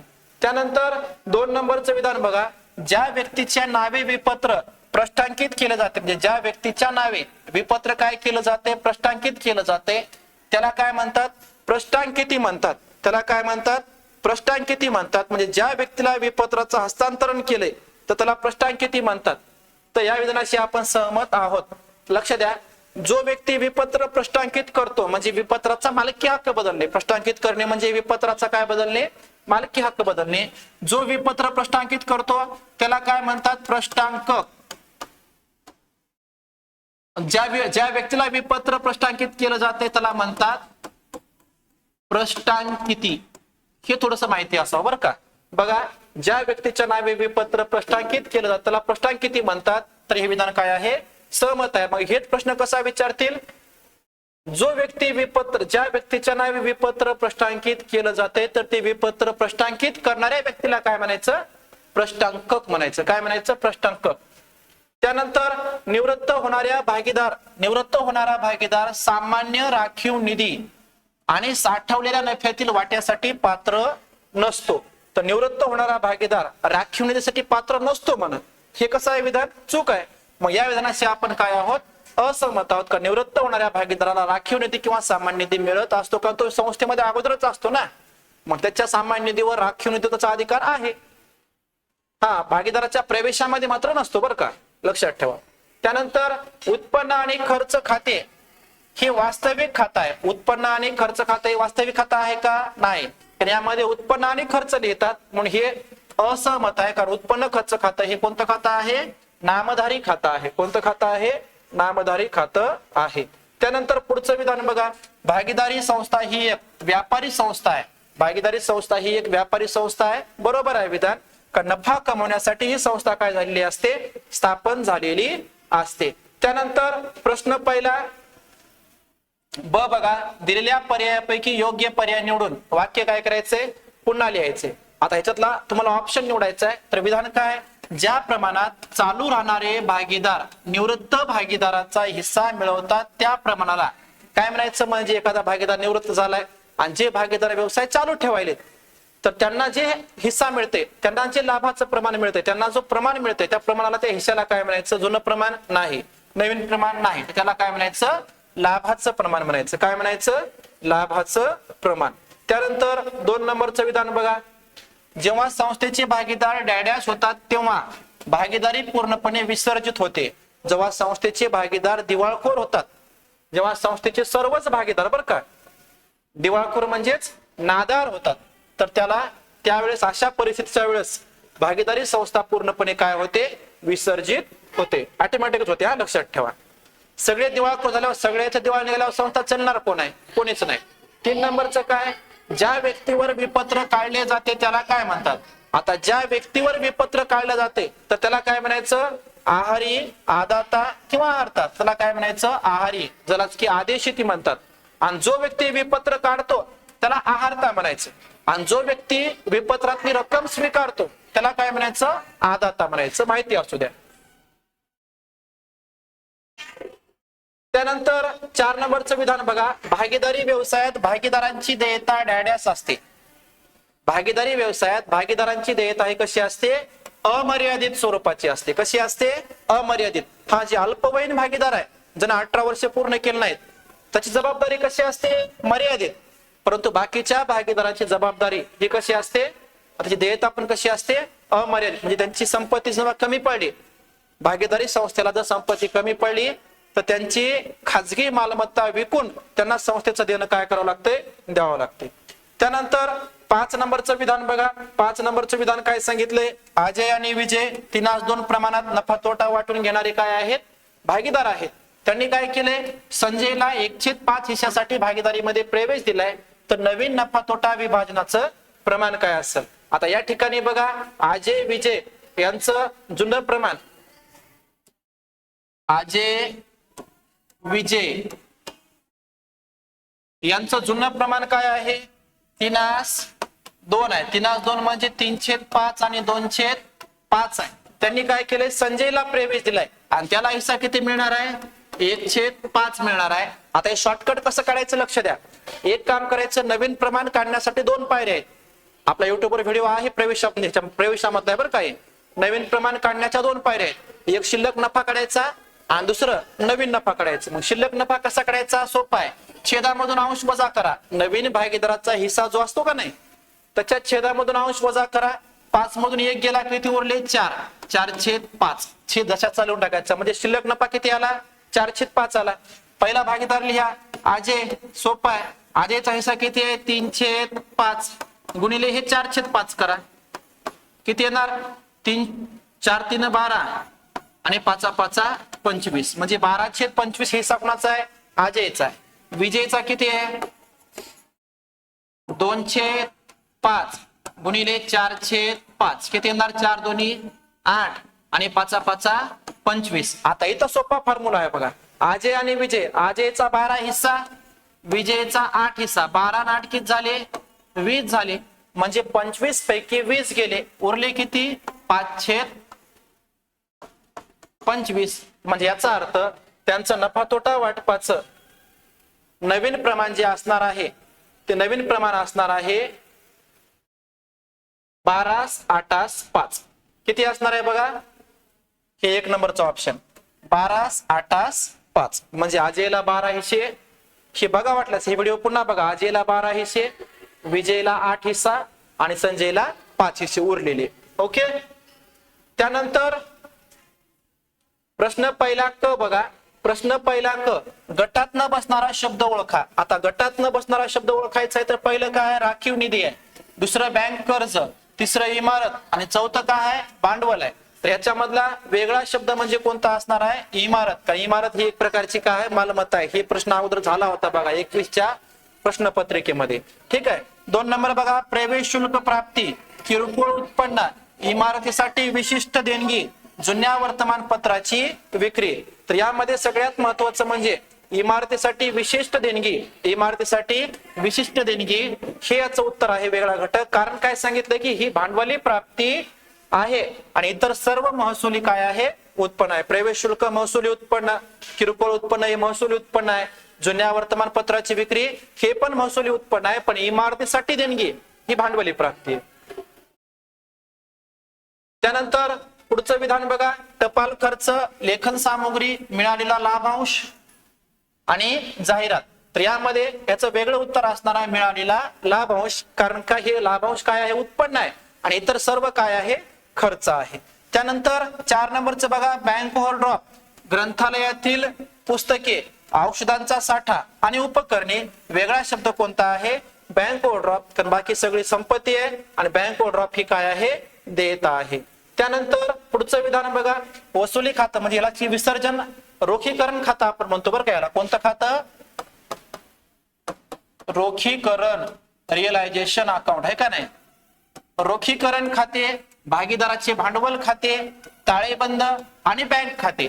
तर यामध्ये वेगळं असणारं विधान म्हणजे काय आहे, ताळेबंद आहे. कारण बाकी सगळे खाते आहेत आणि हे ताळेबंद हे काय आहे, विवरण आहे. ताळेबंद हे काय आहे, विवरण. त्यानंतर वसुली खाते, तेच विधान आहे. सॉरी, 5 झाले की.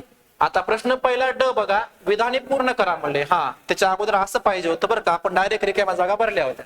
तर बघा, खर्चापेक्षा उत्पन्नाच्या आधिक्याला, खर्चापेक्षा उत्पन्नाच्या आधिक्याला काय म्हणतात, म्हणजे खर्चापेक्षा उत्पन्न जास्त आहे उत्पन्न जास्त आहे आणि खर्च कमी आहे, त्याला काय म्हणायचं? वाढावा. वाढावा किंवा आधिक्य म्हणायचं. पण हाच प्रश्न पलटून कसा विचारू शकतात? उत्पन्नापेक्षा खर्च जास्त, उत्पन्नापेक्षा खर्चाच्या आधिक्याला काय म्हणायचं? तूट म्हणायचं. काय म्हणायचं? तूट. हेच प्रश्न पलटून विचारू शकतात, हा लक्षात ठेवा. त्यानंतर 2 नंबरचं बघा. 2 नंबरचं काय? डॅश डॅश भागधारक हे कंपनीचे खरे मालक असतात. तर कोण असतात? समहक्क भागधारक. आणि याच ठिकाणी प्रश्न कसा विचारू शकतात? डॅश डॅश भागधारक हे कंपनीचे सहमालक असतात. मग कोण? पूर्वाधिकार भागधारक. ओके. नंतर पुढे बघा. मृत भागीदाराच्या निष्पादकाचे म्हणजे वारसदाराचे, मृत भागीदाराच्या निष्पादकाचे म्हणजेच कोणाचे? वारसदाराचे खाते ताळेबंदाच्या डॅश डॅश बाजूला दाखवले जाते. तर मृत भागीदाराच्या वारसदाराचं खातं हे ताळेबंदाच्या कोणत्या बाजूला दाखवतात? देयता बाजूला दाखवतात. त्यानंतर पुढचं विधान बघा. संगणकाला इच्छित कार्य करण्यासाठी, बघा हे प्रश्न पुन्हा विचारलाय. संगणकाला इच्छित कार्य करण्यासाठी निर्देश देणाऱ्या प्रोग्रामच्या संचाला काय म्हणतात? सॉफ्टवेअर म्हणतात. तुम्हाला सांगालो की तुम्ही हे व्हिडिओ जर ऑब्जेक्टिव्हचा बघितला ना बाळो, तुम्हाला वेगळं ऑब्जेक्टिव्ह वाचायची गरज नाही. 100% यामधला ऑब्जेक्टिव्ह येणार म्हणजे येणार. आणि यामध्ये थोडा बदल जे केलाय, बदल करून कसं विचारतात हे तुम्हाला मी तर सांगालोच. त्यामुळे हा व्हिडिओ पूर्ण बघा बरं का. त्यानंतर पुढचं विधान बघा. पुनर्मूल्यांकन खात्याला डॅश खाते म्हणून ओळखतात. तर पुनर्मूल्यांकन खात्याला काय म्हणतात? नफा तोटा समायोजन खातं असंही म्हणतात. हे झालं प्रश्न क्रमांक 2022च्या जुलै मधल्या परीक्षेमध्ये विचारलेले. आता मार्च 2023च्या परीक्षेमध्ये अकाउंट विषयाचे जे ऑब्जेक्टिव्ह होते तर त्यावर आपल्याला चर्चा करायची आहे. तर बघा प्रश्न पहिला, खालील विधानासाठी एक शब्द समूह किंवा संज्ञा लिहा. तर पहिलं विधान आहे नफा तोटा खात्याची जमा शिल्लक. बघा तुम्हाला मी सांगितलं होतं फिरून पलटून विचारतात. व्यापार खात्याची नावे शिल्लक, व्यापार खात्याची जमा शिल्लक. नफा तोटा खात्याची नावे शिल्लक, नफा तोटा खात्याची जमा शिल्लक. आता या ठिकाणी नफा तोटा खाते जमा शिल्लक म्हणले. जमा शिल्लक म्हणजे जमा बाजूची बेरीज जास्त असणे, नावे बाजूची बेरीज कमी असणे. तर त्याला काय होते? निव्वळ नफा म्हणजे शुद्ध नफा होते. आणि शुद्ध तोटा कधी होईल? नफा तोटा खात्याची जर नावे शिल्लक असेल. कोणती शिल्लक असेल? नावे शिल्लक. तर इथं नफाऐवजी काय आला असतं? तोटा आला असतं. काय आला असतं? तोटा. हे असल्या विधानाकडे लक्षात ठेवा, परीक्षेमध्ये विचारू शकतात. त्यानंतर विशिष्ट हेतूसाठी मिळालेली देणगी, विशेष देणगी किंवा भांडवली प्राप्ती, हे पण विधान झालं होतं बघा, परत विचारले. त्यामुळे परत सांगायलो चांगल्या प्रकारे हा व्हिडिओ बघा. त्यानंतर बघा नवीन प्रमाणातून जुने प्रमाण वजा केल्यानंतर, जर भागीदाराच्या नवीन प्रमाणातून जुनं प्रमाण वजा केलं तर त्या प्रमाणाला काय म्हणायचं? लाभाचं प्रमाण, गेन रेशिओ किंवा बेनिफिट रेशिओ, जसं की निवृत्तीमध्ये आणि मृत्यूमध्ये काढतात बघा हे. आणि ह्याच्या उलट तुम्हाला मी सांगितलं जुन्या प्रमाणातून जर नवीन प्रमाण वजा केला असेल तर त्याला काय म्हणायचं? त्यागाचं प्रमाण म्हणायचं. तेच प्रश्न येतात फिरून पलटून विचारतात, वेगळं काहीच नाही. आता इथं बघा संस्थेच्या विसर्जनाच्या वेळी होणारा खर्च, विसर्जन खर्च, वसुली खर्च किंवा रोखीकरण खर्च म्हणायचं. कोणता खर्च म्हणायचं? रोखीकरण खर्च म्हणायचं. त्यानंतर हे एक महत्वाचं आहे बरं का, टॅली सॉफ्टवेअरचे वर्गीकरण या श्रेणीत केलं जाते. टॅली सॉफ्टवेअरचं वर्गीकरण मर्कंटाईल, ज्यालाच की आपण संगणकीय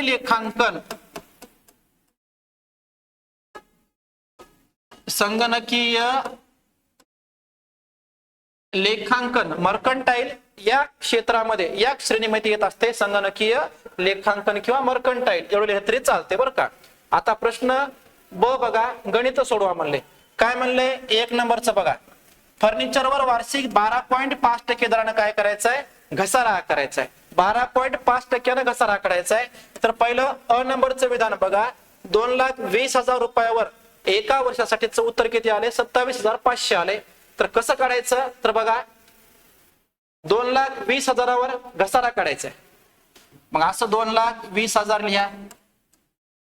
12.5 म्हणले 12.5 लिहा, भागिले 100 लिहा. एक काम करायचं, हे दशांश कट करण्यासाठी, छेदामध्ये काय वाढवा? 0 वाढवा.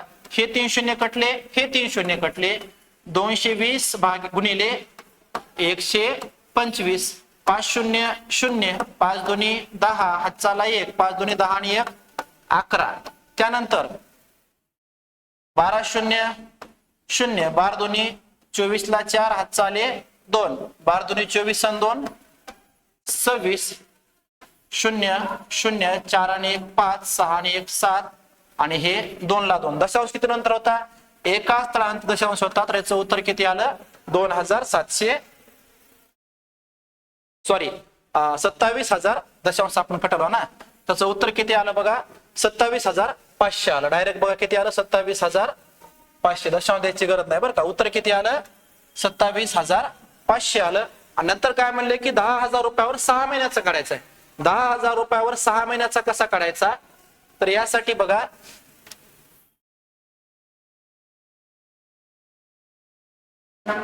$10,000 गुणिले 12.5 भागिले 100. हे दशांश कट करा, छेदामध्ये 0 वाढवा. हे 3 शून्य कटले, हे 3 शून्य कटले. किती येणार? 1,250 येणार. या दोन्हीचा गुणाकार बघा, 1,250 म्हणजे 1250 पूर्ण किती महिन्याचा आहे? 12 महिन्याचा आहे. आपल्याला 6 महिन्याचं पाहिजे. ह्याच्या अर्ध घ्यायचं. बे एक बे, बे सक 12, बे दोन्ही 4, बे पंचे 10, म्हणजे किती आलं? 625 रुपये आलं. कसं काढलं काय नाही समजलं? ठीक आहे. पॉईंट मध्ये विचारलं काहीच नाही. ते पॉईंट कट करायचा आणि छेदामध्ये 0 वाढवायचा आणि नंतर तलवार घेऊन काटाकाटी करायची. ओके. त्याच्यानंतर पुढचं विधान काय आहे बघा, ग्रंथालयातील पुस्तके डॅश डॅश उणे 10% घसारा. म्हणजे ग्रंथालयाच्या पुस्तकामधून जर 10% घसारा वजा केला, ग्रंथालयातील पुस्तके वजा 10% घसारा. मग या ठिकाणी समजा ग्रंथालयातील पुस्तके 45 आणि 10% घसारा म्हणजे 5,000. तर 6चे कसं आहे? शिल्लक राहिलेले पुस्तके एवढे होते आणि 5% घसारा म्हणजे याचं उत्तर किती आले बघा? 50,000 उत्तर आले बरं का. ग्रंथालयातील शिल्लक पुस्तके 45,000 नाही सॉरी 50,000 होते, वजा 10% घसारा. 50,000 10% घसारा म्हणजे किती आला? 5,000 आला. मग 50 मधून जर आपण 5,000 घसारा केला तर किती उरले होते? 45 उरले होते. मग ग्रंथालयातील पुस्तके या ठिकाणी आपल्याला सांगता येईल 50,000 त्याचं उत्तर आहे. ग्रंथालयातील पुस्तके 50,000 उणे 10% घसारा म्हणजे किती? 45 जर अशी रक्कम दिली असेल तर त्यामध्ये 10% घसारा आपल्याला तेवढा काढायचा. 5,000 घसारा वजा केला तर उत्तर किती आले? 50,000 आले. हे थोडसा प्रश्न बघून घ्या बरं, थोडा कन्फ्युज झाला. IMPS करून टाकतो याला, तुम्ही बघतात 100% बघावंच लागते. नंतर पश्चाताप नको. इथं बघा, आपटे आणि भाटे 3:2 प्रमाणात नफा तोटा वाटून घेतात. त्यांनी काटेला 1/4 हिश्शासाठी प्रवेश दिला. तर नवीन प्रमाण किती म्हणले? नवीन प्रमाण काढण्याचा सोपा फॉर्म्युला आहे. नवीन भागीदाराचा हिस्सा किती आहे? 1/4 आहे. किती आहे? 1/4. ह्याचं काय करायचं? शिल्लक नफा करायचा. शिल्लक नफा कसा काढतात? छेदामधून अंश वजा करतात. 4 मधून 1 वजा केला किती उरले? 3. 3/4 एवढं शिल्लक नफा आला. आता आपटेचं प्रमाण बघा.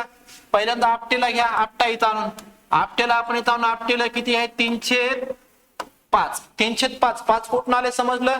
कारण 3:2 म्हणले, दोन्हीची बेरीज केली. 3 आणि 2 5. मग आता शिल्लक नफा किती आलाय? 3/4 आलाय. 3 9 आणि 5 20 म्हणजे 20 हिश्शापैकी 9 हिस्से कोणाचे आहेत? आपटेचे आहेत. आता असाच हिस्सा कोणाचा काढायचा? भाटेचा काढायचा. किती येते बघा? 2/5 गुणिले 3/4.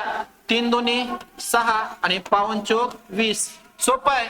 9 हिस्से आपटेचे, 6 हिस्से भाटेचे. 9 6 किती झाले? 15 झाले. एकूण हिस्से किती पडले होते? 20 पडले होते. तर शॉर्टकट कसं काढायचं बघा. 20 हिस्सापैकी 9 हिस्से आपटेचे, 20 हिस्सापैकी 6 हिस्से भाटेचे. उरला कोण? नवीन भागीदार काटे. मग काटेला किती उरणार? काटेला शेवटी नशिबाला काटेच येणार ना. तर उरले किती? 5/20 म्हणजे यांचं प्रमाण काय आलं? 9/20 6/20 आणि उरले काटेला काटेच. किती? 5/20 म्हणजे यांचं प्रमाण काय आलं? 9/6/5 आलं. किती आलं? 9/6/5 हे त्याचं फायनल उत्तर आलं. लक्षात ठेवा, हे त्याचं उत्तर आहे. त्यानंतर बघा पुढं, गणेशला 15 जानेवारी 2020 रोजी 40,000 रुपयाचे विपत्र 2 महिन्याच्या मुदतीसाठी काढले. त्याने त्याच दिवशी बँक ऑफ इंडिया कडून वार्षिक 15% दराने ते विपत्र बँकेमध्ये काय केले, वटवले. आता हे विपत्र वटवण्याबद्दल कसर काढायची असते, तर काय म्हणते त्यांनी बघा, तर कसरीची रक्कम काढा म्हणा. कायची रक्कम काढा, कसरीची. मला एक सांगा, विपत्राची रक्कम किती होती? विपत्राची रक्कम किती होती?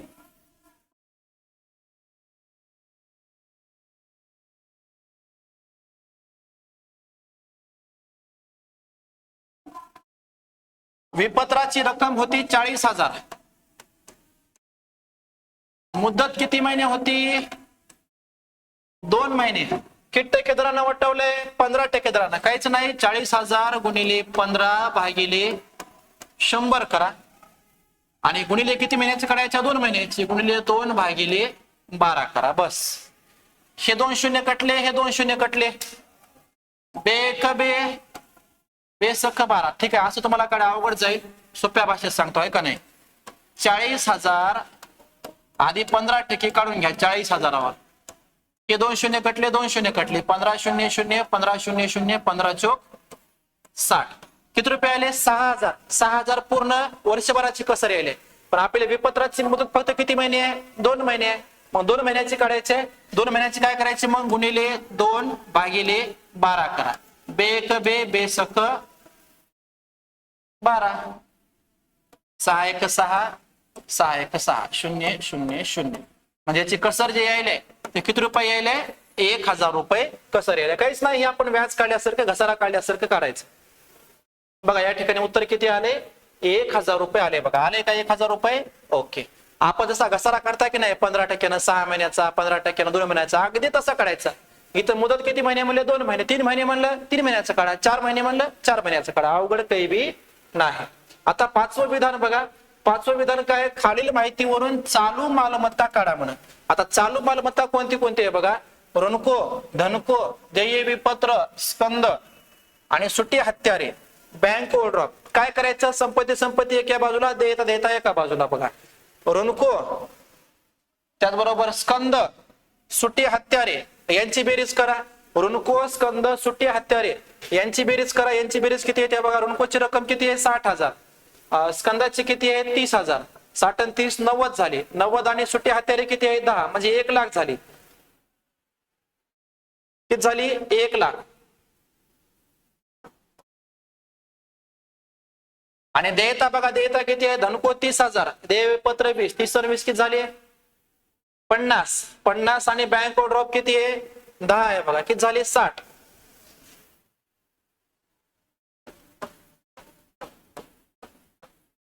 60,000 आपण जर वजा केले तर या ठिकाणी याचं उत्तर किती येणार? 40,000 येणार का? नाही, सॉरी, आपल्याला त्यांनी काय म्हणले, फक्त चालू मालमत्ता किती आहे सांगा म्हणले, आहे का नाही. चालू मालमत्ता म्हणल्यावर आपल्याला काय करायचे? फक्त यांचीच बेरीज करायचे. सॉरी, आपला फरक काढला नाही. फक्त आपल्याला चालू मालमत्ता किती म्हणले लक्षात द्या बघा. हे कन्फ्युज करण्यासारखा प्रश्न आहे. मला तर कन्फ्युज झालं बघा. हे खालील माहितीवरून चालू मालमत्ता काढा. फक्त करंट ऍसेट काढायच्या. करंट ऍसेट काढण्यासाठी काय करा? जे चालू मालमत्ता आहे त्याचीच बेरीज करा. ऋणको 60,000, सुट्टी हत्यारे 10,000 आणि स्कंद किती 1000? 30,000. एवढ्याची बेरीज किती आली? 1,00,000. 1,00,000 हे त्याचं काय आहे? उत्तर आहे. फिनिश. हा, इथं जर मला असतं चालू देयता काढा, तर मग आपण काय केलं असतं? धनको, देय विपत्र, बँक ओव्हरड्राफ्ट याची बेरीज केली असते. त्याच्यानंतर आता प्रश्न पहिला क बघा. प्रश्न पहिला क काय सांगितलंय? खालील विधानाशी तुम्ही सहमत आहात की असहमत ते सांगा म्हणले. पहिलं विधान काय? भागीदारी ही 2 किंवा अधिक व्यक्तींची संघटना आहे. तर सहमत आहे. भागीदारी संस्थेमध्ये कमीत कमी 2 आणि जास्तीत जास्त 50 व्यक्ती असतात. कमीत कमी 2 किंवा 2 पेक्षा जास्त व्यक्ती, बरं का. कमीत कमी 2 आणि जास्तीत जास्त 50 भागीदार असतात. कंपनी कायदा 2013 आणि सुधारित कायदा 2014 नुसार जास्तीत जास्त भागीदारांची अट किती आले? 50 आले. अगोदर किती होती? 20 होती. नंतर 2 नंबरचं विधान बघा. ना नफा ना तोटा संस्था ताळेबंद तयार करत नाहीत. तर या विधानाशी आपण काय आहोत? असहमत आहोत. या संस्था ताळेबंद तयार करतात का त्यांना संस्थेची आर्थिक स्थिती माहिती करून घ्यायची असते. 3 नंबरचं काय? निवृत्त होणारा भागीदार सामान्य राखीव निधी आणि साठवलेल्या नफ्यातील वाट्यासाठी काय नसतो? पात्र नसतो. तर या ठिकाणी बघा, निवृत्त भागीदार जो आहे साठवलेल्या नफ्यासाठी, हे विधान मला वाटते अगोदर विचारलं होतं बघा एकदा. निवृत्त भागीदार किंवा मृत भागीदार साठवलेल्या नफ्यासाठीचा अधिकार असतो बरं का. ठीक आहे, तर या विधानाशी आपण काय आहोत, असहमत आहोत. त्यानंतर जेव्हा भागीदारांमधील संबंध संपुष्टात येतात तेव्हा विसर्जन, जेव्हा भागीदारांमधील संबंध संपुष्टात येतात तेव्हा विसर्जन होते. बरोबर आहे, या विधानाशी आपण काय आहोत, सहमत आहोत. त्यानंतर अधिकृत भांडवलाला नामधारी भांडवल म्हणूनही ओळखलं जाते. अधिकृत भांडवलाला नामधारी भांडवल असं पण म्हणतात. ओके, अशा प्रकारे आपण प्रश्न पहिला क बघितला. त्यानंतर प्रश्न पहिला ड बघा, योग्य पर्याय निवडायचा आहे. योग्य पर्याय निवडायचा आहे. कंपनी कायदा 2013 नुसार भागीदारी संस्थेत भागीदारांची कमाल संख्या, तुम्हाला मी आताच सांगितलं बघा, भागीदारांची कमाल संख्या म्हणजे काय, जास्तीत जास्त संख्या किती असायला पाहिजे, 50 असायला पाहिजे. कंपनी कायदा 2013. हा, त्याच्या अगोदर ही अट किती होती, 20 भागीदारांची होती. पण कंपनी कायदा 2013 आणि सुधारित कायदा, एक वाक्य आहे बरं का, सुधारित कायदा 2014 नुसार भागीदारी संस्थेत जास्तीत जास्त किती भागीदार असायला पाहिजे, 50 भागीदार असायला पाहिजे. त्यानंतर उत्पन्न, इथं आणखी एक सांगते बघा, बँकिंग व्यवसाय असेल, बँकिंग व्यवसाय, तर यामध्ये महत्तम किती भागीदार असायला पाहिजे, 10 भागीदार असायला पाहिजे. ते देखील महत्वाचं आहे. त्यानंतर उत्पन्न खर्च खाते हे डॅश डॅश खाता आहे. हे प्रश्न झाला होता, तुम्हाला मी सांगालो मी पुन्हा येईन, तर हे प्रश्न पण काय म्हणाला, मी पुन्हा येईन, येऊ शकते, समजून घ्या. उत्पन्न खर्च खाते हे डॅश डॅश खाता आहे, तर कोणतं खातं आहे, उत्पन्न खर्च खातं हे एक नामधारी खातं आहे. कारण खर्च व उत्पन्न म्हणलं नामधारी खातं. याबद्दल थोडक्यात सांगतो बघा. वेगवेगळ्या व्यक्ती, कंपनी, संस्था काही बी म्हणलं तर कोणतं खातं आलं, वैयक्तिक खातं आलं. उत्पन्न खर्च नुकसान तोटा म्हणलं नामधारी खातं आलं. वस्तूची देवाणघेवाण संपत्ती म्हणलं कोणतं आलं, वास्तविक खातं आलं. त्यानंतर पुढचं विधान बघा, जर एखाद्या भागीदाराने मालमत्ता ताब्यात घेतली, तर एखाद्या भागीदाराने संपत्ती घेतली समजा, तर डॅश डॅश खाते नावे केले जाते, तर त्या भागीदाराचं भांडवल खातं काय केलं जाते, नावे केलं जाते. एक मिनिट.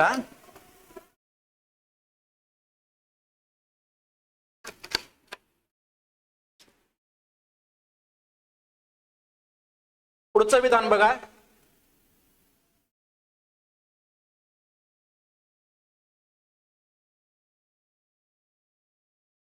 झालं होतं ना 4 नंबरचं.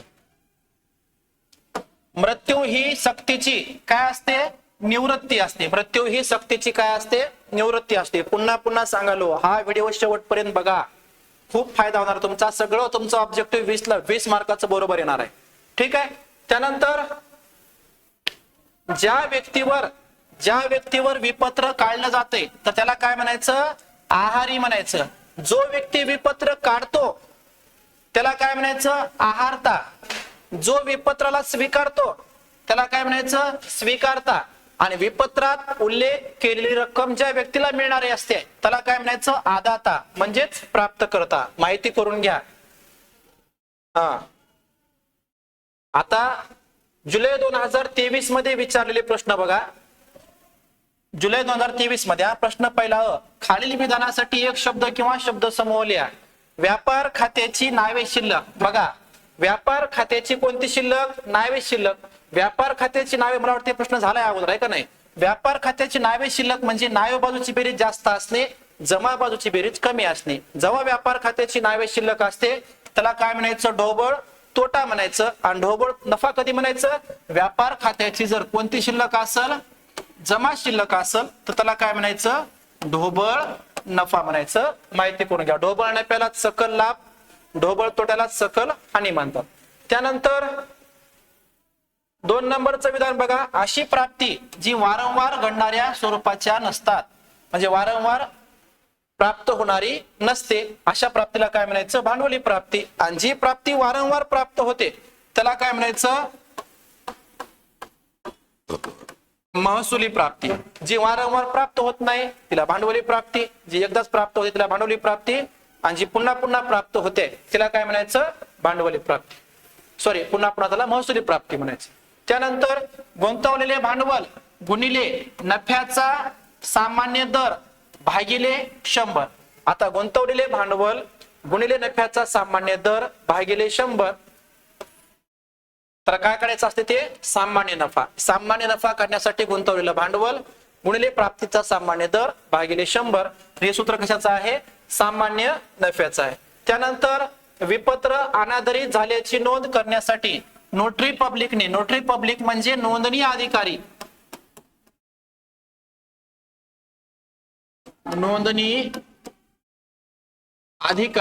नोंदणी अधिकाऱ्याने आकारलेले शुल्क म्हणजे कोणतं शुल्क होय? नोंदणी शुल्क होय, नोटिंग चार्ज. त्यानंतर जी व्यक्ती कंपनीचे भाग खरेदी करते तिला काय म्हणतात? भागधारक म्हणतात. जी व्यक्ती कंपनीचे कर्जरोखे खरेदी करते तिला काय म्हणायचं? कर्जरोखे धारक म्हणायचं. सोपं आहे. त्यानंतर प्रश्न पहिला ब बघा, खरेदी परत हे डॅश मधून वजा करतात. खरेदी परत हे डॅश मधून वजा करतात. तर खरेदी परत हे कशामधून वजा करतात? खरेदीमधून. विक्री परत हे कशातून वजा करतात? विक्री परत हे काय वजा करतात? विक्रीमधून. माहिती असं. खरेदी परतला काय म्हणायचं? निर्गत प्रत्यय. खरेदी परतला काय म्हणतात? निर्गत प्रत्यय. आणि विक्री परतला काय म्हणतात? आगत प्रत्यय. पर्यायी नावं माहिती असावी, फिरून पलटून विचारू शकतात. निर्गत प्रत्यय म्हणजे खरेदी परत आणि आगत प्रत्यय म्हणजे विक्री परत.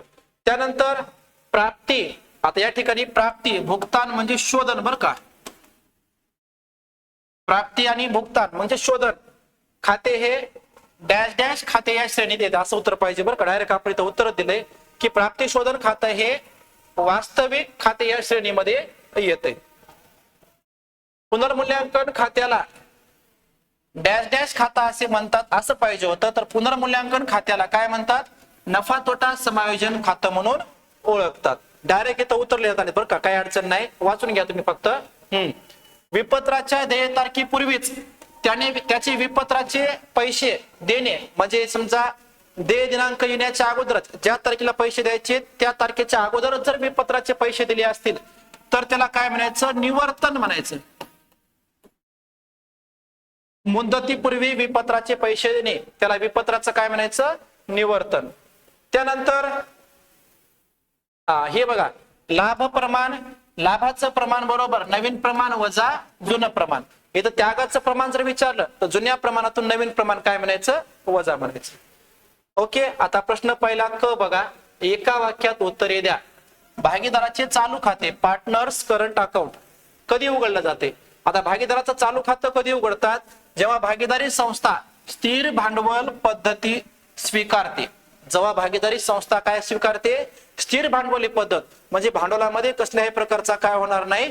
बदल होणार नाही. अशा वेळी कोणतं खातं उघडलं जाते? चालू खातं उघडलं जाते. त्यानंतर 2 नंबरचं विधान बघा. 2 नंबरचं विधान काय? वाढावा किंवा आधिक्य म्हणजे काय? तर वाढावा किंवा आधिक्य म्हणजे काय सांगले बघा की ना नफा ना तोटा म्हणजे नफा न कमवणाऱ्या संस्थेच्या आयव्यय खात्यात म्हणजे उत्पन्न खर्च खात्यामध्ये खर्चापेक्षा जास्त असलेले उत्पन्न. वाढावा किंवा आधिक्य कशाला म्हणायचं? नफा न कमवणाऱ्या संस्थेच्या समजा उत्पन्न बाजूची बेरीज जास्त आहे, खर्च बाजूची बेरीज कमी आहे, तेव्हा दोन्ही मधल्या फरकाला काय म्हणतात? वाढावा किंवा आधिक्य म्हणतात. आणि तूट कधी म्हणतात? नफा न कमवणाऱ्या संस्थांच्या खर्च बाजूची बेरीज जास्त असेल, उत्पन्न बाजूची बेरीज कमी असेल, तेव्हा दोन्ही मधल्या फरकाला काय म्हणायचं? तूट म्हणायचं. माहिती करून घ्या, पलटून प्रश्न येऊ शकते. त्यानंतर त्यागाचं प्रमाण म्हणजे काय? त्यागाचं प्रमाण म्हणजे काय? त्याग, घासातला घास आणि श्वासातला श्वास देण्याचं काम भागीदाराच्या प्रवेशामध्ये होते. कसं? जेव्हा नवीन भागीदाराला भागीदारीत प्रवेश देताना जुन्या भागीदारांनी आपल्या नफ्यातील जो हिस्सा सोडून दिलेला असतो. जेव्हा नवीन भागीदार भागीदारी संस्थेमध्ये येतो तेव्हा जुने भागीदार आपल्या नफ्यातला हिस्सा जो सोडून देतात त्याला काय म्हणतात? त्यागाचं प्रमाण म्हणतात. ओके. त्यानंतर पुढचं विधान बघा, नादार व्यक्ती कोणाला म्हणतात? नादार म्हणजेच काय? दिवाळखोर. नादार म्हणजेच काय? दिवाळखोर. दिवाळखोर व्यक्ती कोणाला म्हणायचं? ज्याचे संपत्तीपेक्षा देणं कच झाले, जास्त झाले, अशा व्यक्तीला नादार किंवा दिवाळखोर म्हणतात. ज्या व्यक्तीच्या भांडवल खात्याची नावे शिल्लक असते, जी व्यक्ती आपली भांडवली तूट स्वतःच्या खाजगी मालमत्तेतूनही भरून काढण्याची नसतो त्याला नादार म्हणतात. सोप्या भाषेत सांगायचं म्हणलं तर संपत्ती कमी देणं जास्त, अशा व्यक्तीला नादार भागीदार म्हणतात. त्यानंतर पुढचं बघा, हे प्रश्न परत आलाय. संगणकीकृत लेखांकन प्रणाली म्हणजे कॅश म्हणजे काय म्हण? कॅश म्हणजे अशी प्रणाली जी व्यवसाय संस्थांना, आता बऱ्याच विद्यार्थ्यांना काय वाटते, कॅश म्हणजे याचं फक्त लॉंग फॉर्म लिहायचे, लॉंग फॉर्म नाही त्याची व्याख्या लिहायची. कॅश म्हणजे अशी प्रणाली जी व्यवसाय संस्थांना लेखांकन प्रक्रिया राबवण्यास मदत करते, ऑटोमेशनद्वारे ती वापरकर्त्यासाठी उपलब्ध करते. खूप महत्वाचा प्रश्न आहे विद्यार्थी मित्रांनो, वाचून जा. त्यानंतर प्रश्न पहिला ड बघा, योग्य पर्याय निवडा. खूप सोपा आहे. भारतीय भागीदारी कायदा डॅडॅस पासून लागू झाला, तर भारतीय भागीदारी कायदा 1932 पासून लागू झाला असं विधान लिहायचं आणि लिहिल्यावर त्याला असं अंडरलाईन करायचं. ना नफा ना तोटा म्हणजे नफा न कमवणाऱ्या संस्थेला डॅडॅस संस्था असंही म्हणतात. सेवा, व्यापारी, नफा कमवणाऱ्या किंवा व्यावसायिक त्याला काय म्हणतात, सेवा संस्था असंही म्हणतात. नफा कमवणाऱ्याला काय म्हणतात, भागीदारी संस्था म्हणतात किंवा व्यापारी संस्था म्हणतात. नंतर ऋषी, रत्ना आणि रुचिरा 1/2, 3/10, 1/5 या प्रमाणात नफा तोटा वाटून घेतात आणि जर ऋषी निवृत्त झाला तर त्यांचं नवीन प्रमाण काय असेल म्हणून. नवीन प्रमाण काढण्यासाठी तुम्हाला मी सांगितलं या प्रमाणाचं काय करायचं, छेद सारखे करून घ्यायचे. छेद सारखे करून कसे घ्यायचे बघा, 1/2, 3/10 आणि 1/5 आहे. तर आता काय करायचं, छेद मोठा कोणता आहे, 5 आहे. ह्या दोन्हीचे आपण छेद 10 करू शकतो. कसं, तर ह्याला किती न गुणायचं, 5 न गुणायचं अंशाला आणि छेदाला. 5×1 5 आणि 5×2 10 म्हणजे 5/10 हे कोणाचा हिस्सा आला, ऋषीचा आला. नंतर याला पण किती न गुणायचं बघा, 2 न, बे बे आणि 5×2 10. 2/10 कुणाचा आला, रत्नाचा आला. इथं लिहितो मी डायरेक्ट वाटल्यास, 5/10, 3/10 आणि 2/10. काहीच नाही, छेद सारखे केले की हे सोपं आहे उत्तर काढणं. आपल्याला कोण म्हणले निवृत्त व्हाले म्हणून, कोण चालले फक्त बघा, ऋषी चाललाय. ऋषी चालला म्हणजे हा चाललाय. मग उरलं प्रमाण किती, 3/2. 3/2 ह्याच्यामध्ये दिसायले का बघा उत्तर, 3/2 उत्तर दिसायले का बघा, दिसायले. कुठे आहे, हो का इथं आहे. 3/2 हे त्यांचं काय असणार, नवीन प्रमाण असणार असं विचारतात, लक्षात ठेवा. आणि कधी कधी छेद सारखे असले तर सोपं आहे, जे कटला त्याला कटवायचं, जे राहिलं ते प्रमाण असेल. पण असे छेद सारखे नसले तर छेद सारखे आधी करून घ्यावं लागतात. छेद सारखे करण्यासाठी काय करायचं, त्या तिन्ही मधला छेद कुणाचा मोठा आहे बघायचं आणि बाकीच्या दोघाला मग त्या संख्येनं गुणायचं, जेणेकरून त्यांचा छेद तेवढा आला पाहिजे. पुढचं बघा, विसर्जना प्रसंगी मालमत्ता आणि देयता वसुली खात्याला त्यांच्या डॅडॅस मूल्यावर हस्तांतरित केलं जाते. काय म्हणा, विसर्जन प्रसंगी मालमत्ता आणि देयता वसुली खातं म्हणजे रोखीकरण खातं त्यांच्या डॅडॅस मूल्यावर हस्तांतरित केल्या जातात. बाजार मूल्यावर खरेदी, विक्री, पुस्तकी. तर याचं उत्तर काय असणार आहे, पुस्तकी मूल्यावर त्या देयता संपत्ती काय केली जाते, हस्तांतरित केल्या जातात. समान आकार विवरणात सामान्य आकाराच्या म्हणजे वित्तीय सामान्य आकाराच्या विवरणासाठी डॅडॅस आवश्यक असते. समान आकार विवरणासाठी काय, कॉमन साइज स्टेटमेंट. ठीक आहे, सामान्य आकाराच्या विवरणासाठी काय आधारित असते, तर सामान्य आकाराच्या विवरणासाठी समान आकार विवरणासाठी समान आधार काय आवश्यक असतो, समान आधार, कॉमन बेस. ओके. आता मार्च 2024 मधले प्रश्न बघा. मार्च 2024 मधले, एकच मिनिट,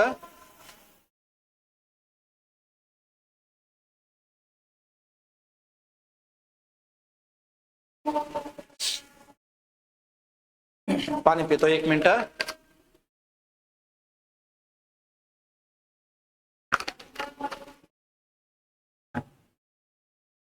तर बघा 2024 मार्च 2024 मध्ये आलेले प्रश्न.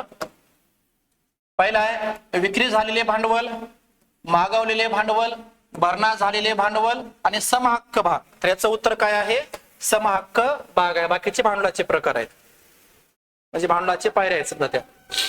नंतर इमारत, देय विपत्र, फर्निचर, यंत्र सामुग्री. तर याचं काय आहे, देय विपत्र आहे का, ती देयता आहे, बाकीच्या संपत्ती आहेत. विपत्र स्वतःपाशी ठेवणे, विपत्राची नोंदणी, विपत्र वटवणे, विपत्र प्रष्टांकित करणे. तर विपत्राची काय आहे, नोंदणी. स्वतःजवळ ठेवणं, प्रष्टांकित करणं म्हणजे दुसऱ्या व्यक्तीला देणं, वटवणं म्हणजे बँकेत जमा करणं. ठीक आहे. हा, इथे महत्वाचं बरं का, इथं एका वाक्यात तुमचं कव्हर होऊ शकते. विपत्र वटवणे म्हणजे जर समजा काही कसरीवर विपत्र बँकेत जमा केलं असेल तर त्याला विपत्र वटवणं म्हणतात. विपत्राचं प्रष्टांकित करणं म्हणजे विपत्राचा जर मालकी हक्क बदलला असेल तर त्याला विपत्राचं काय म्हणतात, प्रष्टांकन म्हणतात. आणि अनादरण झाल्याच्या नंतर विपत्राची नोंदणी केली असं त्याला नोंदणी अधिकारी म्हणतात. आता इथं बघा, लेखा परीक्षण शुल्क, ज्यालाच की आपण अंकेक्षण शुल्क म्हणतो, विमा, वैद्यकीय खर्च आणि किरकोळ प्राप्ती. याचं उत्तर काय आहे? किरकोळ प्राप्ती आहे, का ते उत्पन्न आहे, बाकीचे खर्च आहेत. सामान्य किंवा राखीव निधी, धनको, गुंतवणूक आणि भांडवल. सामान्य, राखीव निधी, धनको म्हणजे याचं वेगळं उत्तर काय असणार आहे? गुंतवणूक असणार आहे, कारण गुंतवणूक ही मालमत्ता आहे, बाकीच्या देयता आहे.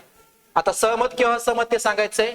ना नफा ना तोटा म्हणजे नफा न कमवणाऱ्या संस्था ताळेबंद तयार करत नाहीत. असहमत, ते ताळेबंद तयार करतात. चालू खाते नेहमी नावे शिल्लक दर्शवते, तर हे विधान काय आहे? असहमत, का ते नावे किंवा जमा दोन्हीही शिल्लक दर्शवू शकते. लक्षात ठेवा, चालू खातं नावे बी शिल्लक दर्शवते, जमा बी शिल्लक दर्शवते, कोणतीही दर्शवू शकते, स्पेसिफिक एक शिल्लक दर्शवत नाही. हे विधान विद्यार्थी मित्रांनो महत्वाचं आहे बरं का. हा वाचून जा व्यवस्थित, लक्षात ठेवा. त्यानंतर विनिमय विपत्र ही सशर्त आज्ञा आहे. असहमत, विनिमय विपत्र ही सशर्त नाही तर कशी आहे? बिनशर्त आज्ञा आहे, बिनशर्त. निवृत्त होणारा भागीदार राखीव निधी आणि साठवलेल्या नफ्यातील वाट्यासाठी पात्र असतो. सहमत आहे. बघा, पुन्हा पुन्हा विचारलाय प्रश्न. त्यानंतर विसर्जन प्रसंगी रोख किंवा बँक खाते आपोआप बंद होते. सहमत, विसर्जन प्रसंगी रोख किंवा बँक खातं आपोआप काय होते? बंद होते. आता प्रश्न पहिला क बघा, विधान पूर्ण करायचे, योग्य पर्याय निवडून. विसर्जनाच्या बाबतीत मालमत्ता आणि देयता डॅश खात्याला स्थलांतरित केल्या जातात. विसर्जनामध्ये मालमत्ता आणि देयता बँक खात्याला, भागीदाराच्या भांडवल खात्याला, वसुली खात्याला की भागीदाराच्या चालू खात्याला. वसुली खाते म्हणजेच विसर्जन रोखीकरण खातं बरं का. माहिती असावं तुम्हाला, वसुली खात्यालाच किंवा रोखीकरण खात्याला काय केलं जातात? हस्तांतरित केल्या जातात. त्यानंतर कराराच्या अभावी भागीदारी संस्थेला कराराच्या अभावी भागीदाराने संस्थेला दिलेल्या कर्जावर वार्षिक डॅश% दराने व्याज दिले जाते. तर किती टक्के दराने व्याज दिले जाते? 6% दराने व्याज देण्याची तरतूद आहे. ओके. त्यानंतर मला वाटते पान क्रमांक 4 वर आहे बघा पुस्तकाच्या, ही वाचून जा व्यवस्थित. हा त्यानंतर जर एखाद्या भागीदाराने मालमत्ता ताब्यात घेतली तर डॅश खाते नावे केले जाते. तर कोणतं खातं नावे केलं जाते? भांडवल खातं नावे केलं जाते. निवृत्त भागीदाराच्या भांडवल खात्याची शिल्लक रक्कम दिली नसेल तर ती त्याच्या डॅश खात्याला हस्तांतरित करतात. निवृत्त भागीदाराच्या भांडवल खात्यावरील शिल्लक रक्कम दिली नसेल त्याच्या कोण्या खात्याला पाठवतात? कोण्या खात्याला पाठवतात? लोन अकाउंट, ज्यालाच की आपण काय म्हणतो? कर्ज खातं. उत्पन्न आणि खर्च खाते डॅश खाते आहे. पुन्हा पुन्हा सांगायला, उत्पन्न खर्च खातं हे एक नामधारी खातं आहे. कोणतं खातं आहे? नामधारी. आता ड बघा, हे प्रश्न डबल आला आहे का नाही? टॅली सॉफ्टवेअरचे वर्गीकरण मर्कंटाईल, ज्याला की आपण संगणकीय लेखांकन म्हणतात. लेखी स्वरूपातील भागीदारीचा करार, भागीदारीचा विलेख किंवा भागीदारीचा करारनामा म्हणतात. भागीदारीचा करारनामा किंवा भागीदारीचा विलेख. भागीदारीच्या लेखी कराराला भागीदारीचा काय म्हणतात? विलेख. आणि भागीदारी करार म्हणजे काय? भागीदारी संस्था कशी चालवली पाहिजे याची जी नियमावली असते त्याला भागीदारीचा करार म्हणतात. त्यानंतर अशी मालमत्ता जिचं त्वरित रोखीत रूपांतर होऊ शकते. लय महत्वाचा प्रश्न आहे विद्यार्थी मित्रांनो, बऱ्याच विद्यार्थ्यांचे इथं मार्क कटले होते. अशी मालमत्ता जिचं त्वरित रोखीत रूपांतर करता येते त्याला तरल मालमत्ता म्हणतात, किंवा लिक्विड किंवा क्विक ऍसेट किंवा लिक्विड ऍसेट. ध्यानात ठेवा, महत्वाचा प्रश्न आहे बरं का, खूप महत्वाचा प्रश्न आहे. लय बेजार केलेला प्रश्न आहे बऱ्याच विद्यार्थ्यांना. मृत भागीदाराचे प्रतिनिधित्व करणारी व्यक्ती त्याचा कायदेशीर वारसदार किंवा त्यालाच काय म्हणतात? निष्पादक. पर्याय 9 माहिती ठेवा. नंतर उत्पन्न आणि खर्च खात्याची नावे शिल्लक. उत्पन्न आणि खर्च खात्याची नावे शिल्लक म्हणजे नावे बाजूची बेरीज जास्त आहे, खर्च बाजूची बेरीज जास्त आहे, उत्पन्न बाजूची बेरीज कमी आहे, त्याला काय म्हणायचं? तूट. आता जुलै 2024 मध्ये विचारलेले प्रश्न बघा. प्रश्न पहिला अ, खालील विधानासाठी तुम्ही सहमत किंवा असहमत सांगा म्हणून. कायदेशीर सॉफ्टवेअर हे कोणत्याही निर्बंधाशिवाय पूर्णपणे कार्यक्षम असते. तर हे विधान काय आहे? सहमत आहे. कायदेशीर सॉफ्टवेअर हे कोणत्याही निर्बंधाशिवाय पूर्णपणे कार्यक्षम असते. सहमत. मग कदाचित तिथं चेंज काय करू शकतात? नसते असं म्हणतात. तर इथं काय करायचं? मग असहमत करायचं. विपत्र निवृत्तीनंतर मिळणारी सूट किंवा कसर ही ड्रायव्हीसाठी म्हणजे आदेश शेतीसाठी म्हणजे आहारीसाठी उत्पन्न असते, तर हे काय आहे? सहमत आहे. ओके.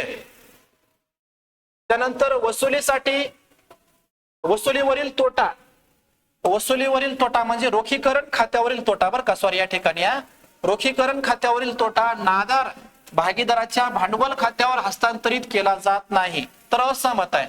वसुली खात्यावरील म्हणजेच रोखीकरण खात्यावरील, लक्षात ठेवा. रोखीकरण खात्यावरील तोटा भांडवल खात्याला हस्तांतरित केला जात नाही म्हणले तर ही चूक आहे, हस्तांतरित केला जातो. ना नफा ना तोटा म्हणजे नफा न कमवणाऱ्या संस्थांचा उद्देश नफा कमवणे हा असतो, चूक आहे. म्हणजे या विधानाशी आपण असहमत. उद्देश काय असतो? सेवा देणे असतो. त्यानंतर 5 नंबरचं विधान बघा, भारतीय भागीदारी कायदा 1945 साली लागू करण्यात आला, असहमत. तर भारतीय भागीदारी कायदा 1932 साली लागू करण्यात आलेला आहे.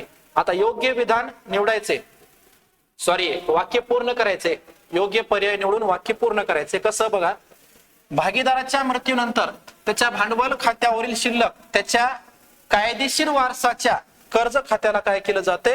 पाठवलं जाते. कायदेशीर वारसाच्या कुठं पाठवतात? कर्ज खात्याला. त्यानंतर मालमत्तेच्या मूल्यातील घट नफा तोटा समायोजन खात्याच्या म्हणजे संपत्तीच्या मूल्यामध्ये घट झाली, संपत्तीचं मूल्य कमी झालं, तर नफा तोटा समायोजन म्हणजेच पुनर्मूल्यांकन खात्याच्या कोणत्या बाजूला येते? हे नावे बाजूला येते. आणि संपत्तीचं मूल्य वाढलं तर नफा तोटा समायोजन खात्याच्या म्हणजे पुनर्मूल्यांकन खात्याच्या कुठं आलं असतं? जमाला आलं असतं. त्यानंतर प्रमाणबद्ध भांडवलापेक्षा, प्रमाणबद्ध भांडवलापेक्षा प्रत्यक्ष भांडवलाचा आधिक्य म्हणजे सामान्य भांडवलापेक्षा जास्तीचं असलेलं भांडवल, तर त्याला काय म्हणायचं? अतिरिक्त भांडवल किंवा अधिक तुटीचं भांडवल.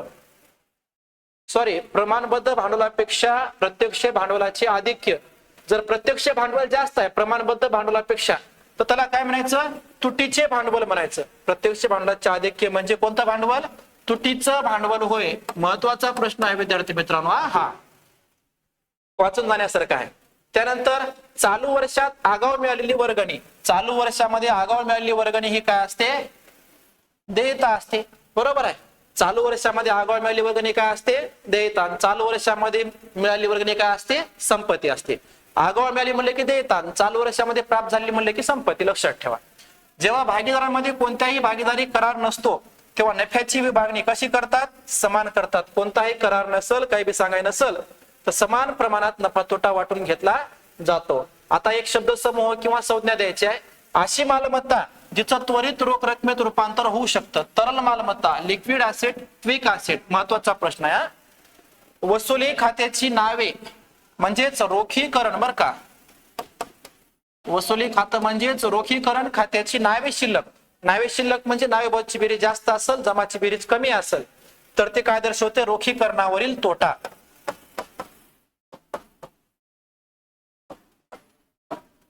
काय दर्शवते? रोखीकरण तोटा. त्यानंतर ज्या प्रमाणात सामान्य निधी किंवा राखीव निधी जुन्या भागीदारांना वाटला जातो त्याला काय म्हणतात? जुनं प्रमाण. ज्या प्रमाणात सामान्य निधी किंवा राखीव निधी वाटतात ते कोणत्या प्रमाणामध्ये वाटतात? जुन्या प्रमाणामध्ये वाटतात. ठीक आहे, हे मी IMP करलो हे तर वाचायचंच, पण सगळे वाचून जायचे आपले सगळे व्हिडिओ बघा बरं. काय ना नफा ना तोटा संस्थेच्या एकूण मालमत्तेची एकूण देयतावरील आधिक्य, हे नफा न कमवणाऱ्या संस्थेचं मालमत्तेचं एकूण देयतेवर आधिक्य म्हणजे भांडवल निधी. महत्वाचा प्रश्न आहे विद्यार्थी मित्रांनो. नफा न कमवणाऱ्या संस्थेची समजा संपत्ती जास्त आहे, देयता कमी आहे, तर अशा मधल्या फरकाला काय म्हणायचं? भांडवल निधी म्हणायचं, लक्षात ठेवा. अंतिम खात्यामध्ये व्यवसायाचे विक्री खर्च, अंतिम खात्यात व्यवसायाचा विक्री खर्च ज्या खात्यामध्ये नोंदवला जातो त्याला काय म्हणतात? नफा तोटा खातं म्हणतात. अंतिम खात्यामध्ये विक्री खर्च ज्या खात्यामध्ये नोंदवतात त्याला काय म्हणतात? नफा तोटा खातं म्हणजे विक्रीवरील खर्च. आणि जर त्यांनी म्हणलं असतं अंतिम खात्यात खरेदी खर्च, खरेदीवरील खर्च ज्या खात्यामध्ये नोंदवतात तर त्याला काय म्हणलं असतं आपण? व्यापार खातं म्हणलं असतं. कोणतं खातं म्हणलं असतं? व्यापार खातं, ट्रेडिंग अकाउंट. महत्वाचा प्रश्न आहे, माहिती करून घ्या. नंतर वेगळा घटक निवडायचा आहे. आधी मूल्याने, कसरीने, दर्शनी मूल्याने, दलालीने. याचं उत्तर काय आहे? दलालीने. काय इथं सर्व भाग वाटपाच्या अटी व पद्धती आहेत आणि हे मात्र नमुना एक वेगळा आहे, दलाली आहे का नाही. दुसरं बघा, notary public, sorry notary public म्हणजे नोंदणी अधिकारी. ड्रावर म्हणजे आहारता, विनिमय विपत्रामधला आहे. ड्रायव्ही म्हणजे आहारी, पेयी म्हणजे आदाता आणि नोंदणी अधिकारी ह्याचं उत्तर वेगळं आहे बरं का. आहारता, आहारी, आदाता हे विपत्राचे घटक आहेत, विपत्राचे पक्ष आहेत. नोंदणी अधिकारी वेगळा आहे. त्यानंतर इमारतीमध्ये वाढ, यंत्रसामुग्रीत वाढ, फर्निचरमध्ये घट, येणे विपत्रात वाढ, ह्याचं उत्तर काय असणार आहे बघा. हे वाढ वाढ वाढ म्हणलंय, हे घट म्हणलंय, मग फर्निचर मध्ये घट, ह्याचं उत्तर वेगळं आहे. वाढ म्हणजे वाढावा, वाढावा, तूट, निव्वळ नफा, भांडवल निधी, तर याचं उत्तर काय असणार आहे निव्वळ नफा. निव्वळ नफा कारण का व्यापारी संस्थेशी संबंधित आहे. निव्वळ नफा हा कशाशी संबंधित आहे व्यापारी संस्थेशी. पण वाढावा, तूट आणि भांडवल निधी हे नफा न कमवणाऱ्या संस्थांशी संबंधित आहे. त्यानंतर पुढचं बघा वेतन. वेतन, आवक, माल वाहतूक म्हणजे वाहतुकीवरचा म्हणजे वाहतुकीवरील खर्च. त्यानंतर रॉयल्टी आणि आयात शुल्क, तर याचं उत्तर काय असणार आहे वेतन असणार आहे. कारण वेतन हा अप्रत्यक्ष खर्च आहे, बाकी सगळे प्रत्यक्ष. म्हणजे वेतन नफा कुठला येते, बाकी सगळे कुठे येतात व्यापार खात्याला येतात. आता मार्च 2025च्या परीक्षेमध्ये विचारलेले प्रश्न बघा. वस्तुनिष्ठ प्रश्न म्हणलंय योग्य पर्याय निवडायचा आहे. पहिलं काय डॅडॅश ही एक दृश्य मालमत्ता आहे, तर नावलौकिक, स्कंद, रोख, फर्निचर, तर हे काय आहे फर्निचर दृश्य मालमत्ता आहे. त्यानंतर 2 नंबरचं विधान बघा. याचं उत्तर सांगितलं बघा. तुमच्या मूळ प्रतिसादात गुडविल असे दिले आहे, परंतु तांत्रिक दृष्ट्या ही आदर्श मालमत्ता आहे, तर फर्निचर ही दृश्य मालमत्ता आहे. ख्याती ही अदृश्य मालमत्ता आहे, परंतु फर्निचर ही कोणती मालमत्ता आहे दृश्य मालमत्ता आहे. हे वाचून घ्या बरं का, टीप IMP आहे. हा त्यानंतर ना नफा ना तोटा, संस्थेमध्ये खर्चापेक्षा उत्पन्नाच्या अधिक केला, म्हणजे खर्चापेक्षा उत्पन्न जास्त आहे नफा न कमवणाऱ्या संस्थेत, तर याला काय म्हणायचं वाढावा किंवा आधिक्य म्हणायचं. त्यानंतर मालमत्तेच्या मूल्यामध्ये घट. मालमत्तेच्या मूल्यामध्ये घट नफा तोटा समायोजन खात्याच्या कोणत्या बाजूला दर्शवतात नावे बाजूला दर्शवतात. नंतर विसर्जन खर्च. विसर्जन खर्च डॅडॅश खात्याच्या जमा बाजूला दर्शवतात. विसर्जन खर्च हा रोख किंवा बँक खात्याच्या, म्हणजे विसर्जन खर्च दिल्यास रोखीकरण खाते नावे रोख किंवा बँक खात्याला जमा या प्रकारची नोंद होते. लक्षात ठेवा विसर्जन खर्च हा रोखीकरण खात्याच्या नावेला असते आणि रोख किंवा बँक खात्याच्या कोण्या बाजूला असते जमा बाजूला असते. त्यानंतर नोटरी पब्लिक म्हणजे नोंदणी अधिकारी हा एक डॅडॅश असतो, सरकारी अधिकारी असतो. तो कोण असतो सरकारी अधिकारी. विधान पूर्ण करा म्हणले. व्यापार खाते हे डॅडॅश खर्चाच्या आधारे तयार करतात, तर व्यापार खाते हे प्रत्यक्ष खर्चाच्या आधारे. आणि हेच प्रश्न जर विचारला असतं तर नफा तोटा खाते हे कोणत्या खर्चाच्या आधारे, तर याचं उत्तर काय दिलं असतं आपण अप्रत्यक्ष. असंच फेरबदल करतात प्रश्नामध्ये लक्षात ठेवा. उत्पन्न आणि खर्च खाते हे एक डॅडॅश खातं आहे. उत्पन्न खर्च खाते हे काय आहे नामधारी खातं आहे. पुन्हा पुन्हा बघा तुम्ही ऑब्झर्वेशन करा बा तुमचं तुम्ही, मला काही नाही सांगायचं काम आहे. मृत भागीदाराच्या निष्पादकाचं म्हणजे वारसदाराचे, निष्पादकाचे खाते म्हणजे वारसदाराचे खाते ताळेबंदाच्या डॅडॅश बाजूला दाखवले जाते. तर कोणत्या बाजूला दाखवले जाते ताळेबंदाच्या देयता बाजूला. आणि मृत भागीदाराचं हे काय बघा नफा तोटा निलंबित खातं जे असतं की ना निलंबित खातं ताळेबंदाच्या कुठे दाखवतात संपत्तीला दाखवतात, ते बी माहिती करून घ्या. मुदत ठेव. मुदत ठेव खाते हे डॅडॅश गटात येते. मुदत ठेव खातं हे गुंतवणूक गटात येते. IMP आहे रे बाबा, लय महत्वाचा प्रश्न आहे. बऱ्याच विद्यार्थ्यांचा चुकला होता. स्थिर संपत्ती म्हणून आलं होतं आहे का नाही, गुंतवणूक गटात येते. लक्षात ठेवा गुंतवणूक महत्वाचा आहे, इन्व्हेस्टमेंट. जर एखाद्या भागीदाराने मालमत्ता ताब्यात घेतली तर डॅडॅश खाते नावे केलं जाते, तर भांडवल खातं नावे केलं जाते. आता गटात न बसणारा शब्द ओळखा म्हणा. मजुरी खाते, वेतन खाते, रॉयल्टी, आयात शुल्क, याचं उत्तर काय आहे वेतन खाते. कारण वेतन हे अप्रत्यक्ष खर्च आहे, बाकीचे प्रत्यक्ष खर्च आहेत. यंत्रसामुग्री, फर्निचर खातं, संगणक खातं आणि भाडे खाते, याचं उत्तर काय असणार आहे भाडे खाते उत्तर असणार आहे. वेगळा घटक म्हणजे ते खर्च आहे, बाकीची संपत्ती आहे. सामान्य राखीव निधी खाते, धनकोचे खाते, यंत्रसामुग्री खाते आणि भांडवल खाते, तर याचं उत्तर काय असणार आहे यंत्रसामुग्री खाते, कारण ती मालमत्ता आहे. हे प्रश्न बघा. नोटरी पब्लिक म्हणजे नोंदणी अधिकारी. ड्रावर म्हणजे आहारता, आदेशक, ड्रायव्ही म्हणजे आदेशिती, पेयी म्हणजे आदाता, हे तिन्ही बी विपत्राशी संबंधित आहेत. आणि हे मात्र काय आहे, नोंदणी अधिकारी, एक सरकारी अधिकारी. या विपत्राचा, हे तिन्ही विपत्राचे पक्ष, हे नोंदणी अधिकारी वेगळा आहे, सरकारी व्यक्ती आहे. दर्शनी मूल्याने, आधी मूल्याने, कसरीने आणि कर्जाने. तर याचं उत्तर काय असणार आहे, कर्जाने. कारण त्या भाग वाटपाच्या अटी आहेत, आहे की नाही. ड नंबरचं बघा, सहमत किंवा असहमत सांगायचे.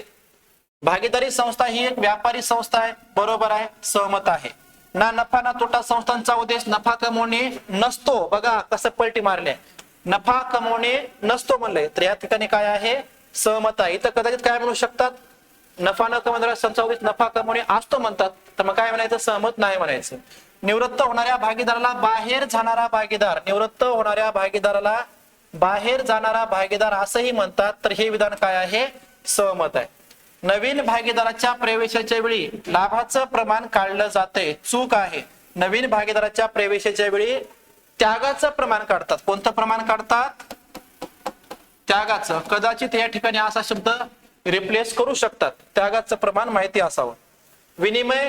वित्तीय विवरणामध्ये फक्त ताळेबंदाचा समावेश होतो, असहमत. वित्तीय विवरणामध्ये फक्त ताळेबंदाचा समावेश न होता उत्पन्न विवरणाचा पण समावेश होत असतो. आता जुलै 2025 मध्ये विचारलेले प्रश्न बघा, शेवटचा भाग आहे, सर्व वस्तुनिष्ठ प्रश्न. खालीलपैकी सर्वात योग्य पर्याय निवडून वाक्य पुन्हा लिहा म्हणा. टॅलीमध्ये मुदत ठेव खाते डॅडॅश गटाअंतर्गत येतं. टॅलीमध्ये मुदत ठेव खातं हे कोणत्या गटात येतं, तर टॅलीमध्ये मुदत ठेव खातं हे गुंतवणूक गटात येतं. कोणत्या गटात येतं, गुंतवणूक गटात. बघा हे लय महत्वाचा प्रश्न आहे बाळांनो, लय, मला तर लय आवडते प्रश्न, हे लय महत्वाचा आहे. महत्वाचं म्हणजे गुंतवणूक गटात येते.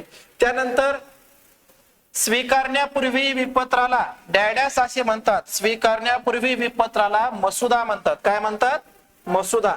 त्यानंतर जर एखाद्या भागीदाराने मालमत्ता ताब्यात घेतली तर भांडवल खातं. बघा रे बा, आता अवघड आहे. आता जर एखाद्या भागीदाराने संपत्ती घेतली असेल, एखाद्या भागीदाराने संपत्ती घेतली असेल, तर साहजिकच आहे संपत्ती खात्याला जमा होते, बरं का, लक्षात ठेवा, माहिती असावं तुम्हाला. इमारत निधीसाठी मिळालेली देणगी ही काय असते बघा, भांडवली प्राप्ती असते. कोणती प्राप्ती असते, भांडवली प्राप्ती असते. भारतीय भागीदारी कायदा कधी लागू झाला, भारतीय भागीदारी कायदा 1932 ला लागू झाला. आता विधानासाठी एक शब्द समूह म्हणले. दर्शनी मूल्याने भागांची विक्री करणे, त्याला दर्शनी मूल्यास वाटप म्हणतात. वाढीव मूल्याला भागांचं वाटप करणे, त्याला वाढाव्यावर म्हणतात. कसरीने भागांचं वाटप करणे, त्याला कसरीने वाटप म्हणतात. माहिती असा. संस्थेने अनेक वर्षाच्या कालावधीत मिळवलेल्या व्यावसायिक प्रतिष्ठेचे पैशातील मूल्य, संस्थेने अनेक वर्षाच्या कालावधीत मिळवलेले पैशाचं मूल्य म्हणजे काय होय, नावलौकिक होय. काय होय, नावलौकिक. पुढचं 3 नंबरचं विधान बघा, गुंतवलेले भांडवल गुणिले नफ्याचा सामान्य दर भागिले 100. त्याचं उत्तर काय आहे, सामान्य नफा किंवा साधारण नफा. वारंवार प्राप्त होणाऱ्या रोख पावत्या किंवा प्राप्तीस काय म्हणतात, महसुली प्राप्ती म्हणतात. जी प्राप्ती वारंवार प्राप्त होते तिला महसुली प्राप्ती असे म्हणतात. 5 नंबर काय, या पद्धतीमध्ये भागीदारांच्या भांडवल खात्याची शिल्लक स्थिर राहते. स्थिर भांडवली पद्धतीमध्ये भागीदाराच्या भांडवल खात्याची शिल्लक कशी राहते, स्थिर राहते. आणि ज्या पद्धतीमध्ये भागीदाराच्या भांडवल खात्याची शिल्लक बदलते त्याला काय म्हणतात, अस्थिर भांडवली पद्धत म्हणतात. पलटून विचारू शकतात. ओके.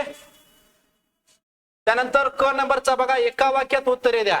भागीदाराच्या मृत्यूच्या तारखेपर्यंतचा नफा कोणत्या खात्याला हस्तांतरित केला जातो, तर मृत भागीदाराच्या मृत्यूपर्यंतचा नफा, मृत्यूच्या तारखेपर्यंतचा नफा नफा तोटा निलंबित खात्याला, बरं का, लक्षात ठेवा.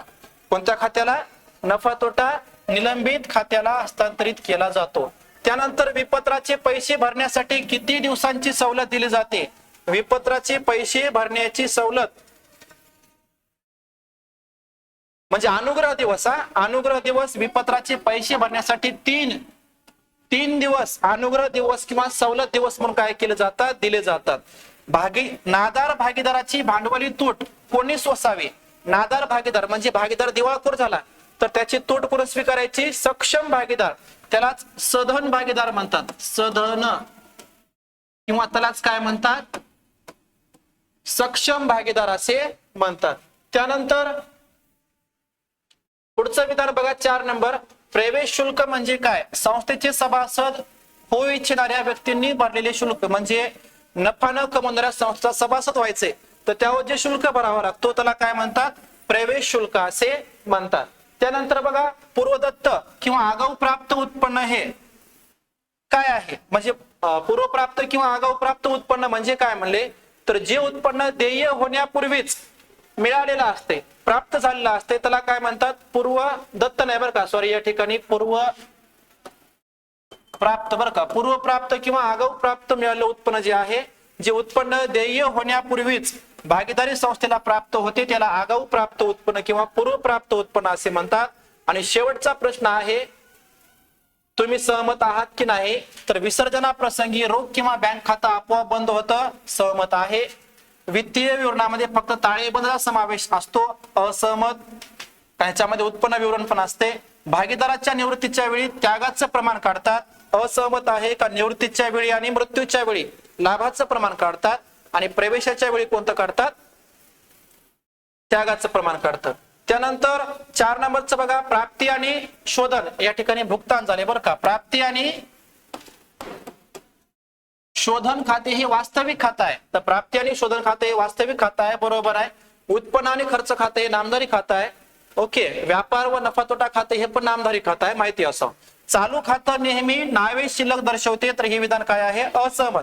तर चालू खातं हे नावे शिल्लक बी दर्शवते आणि जमा शिल्लक पण दर्शवते. अशा प्रकारे विद्यार्थी मित्रांनो आपण अकाउंट विषयाचे 2021 पासून 2025 जुलै 2025 पर्यंतचे जे काही वस्तुनिष्ठ प्रश्न होते, ऑब्जेक्टिव्ह होतं ते आपण पाहिलेलं आहे.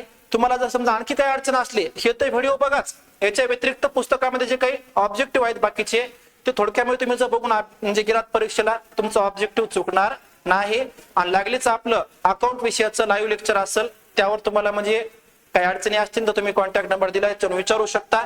आणि तुम्हाला जर आमचे व्हिडिओ आवडत असतील तर एकदा सगळ्यांनी व्हिडिओला लाईक करा, इतर विद्यार्थ्यांना शेअर करा. ओके. या ठिकाणी आपण थांबू. धन्यवाद.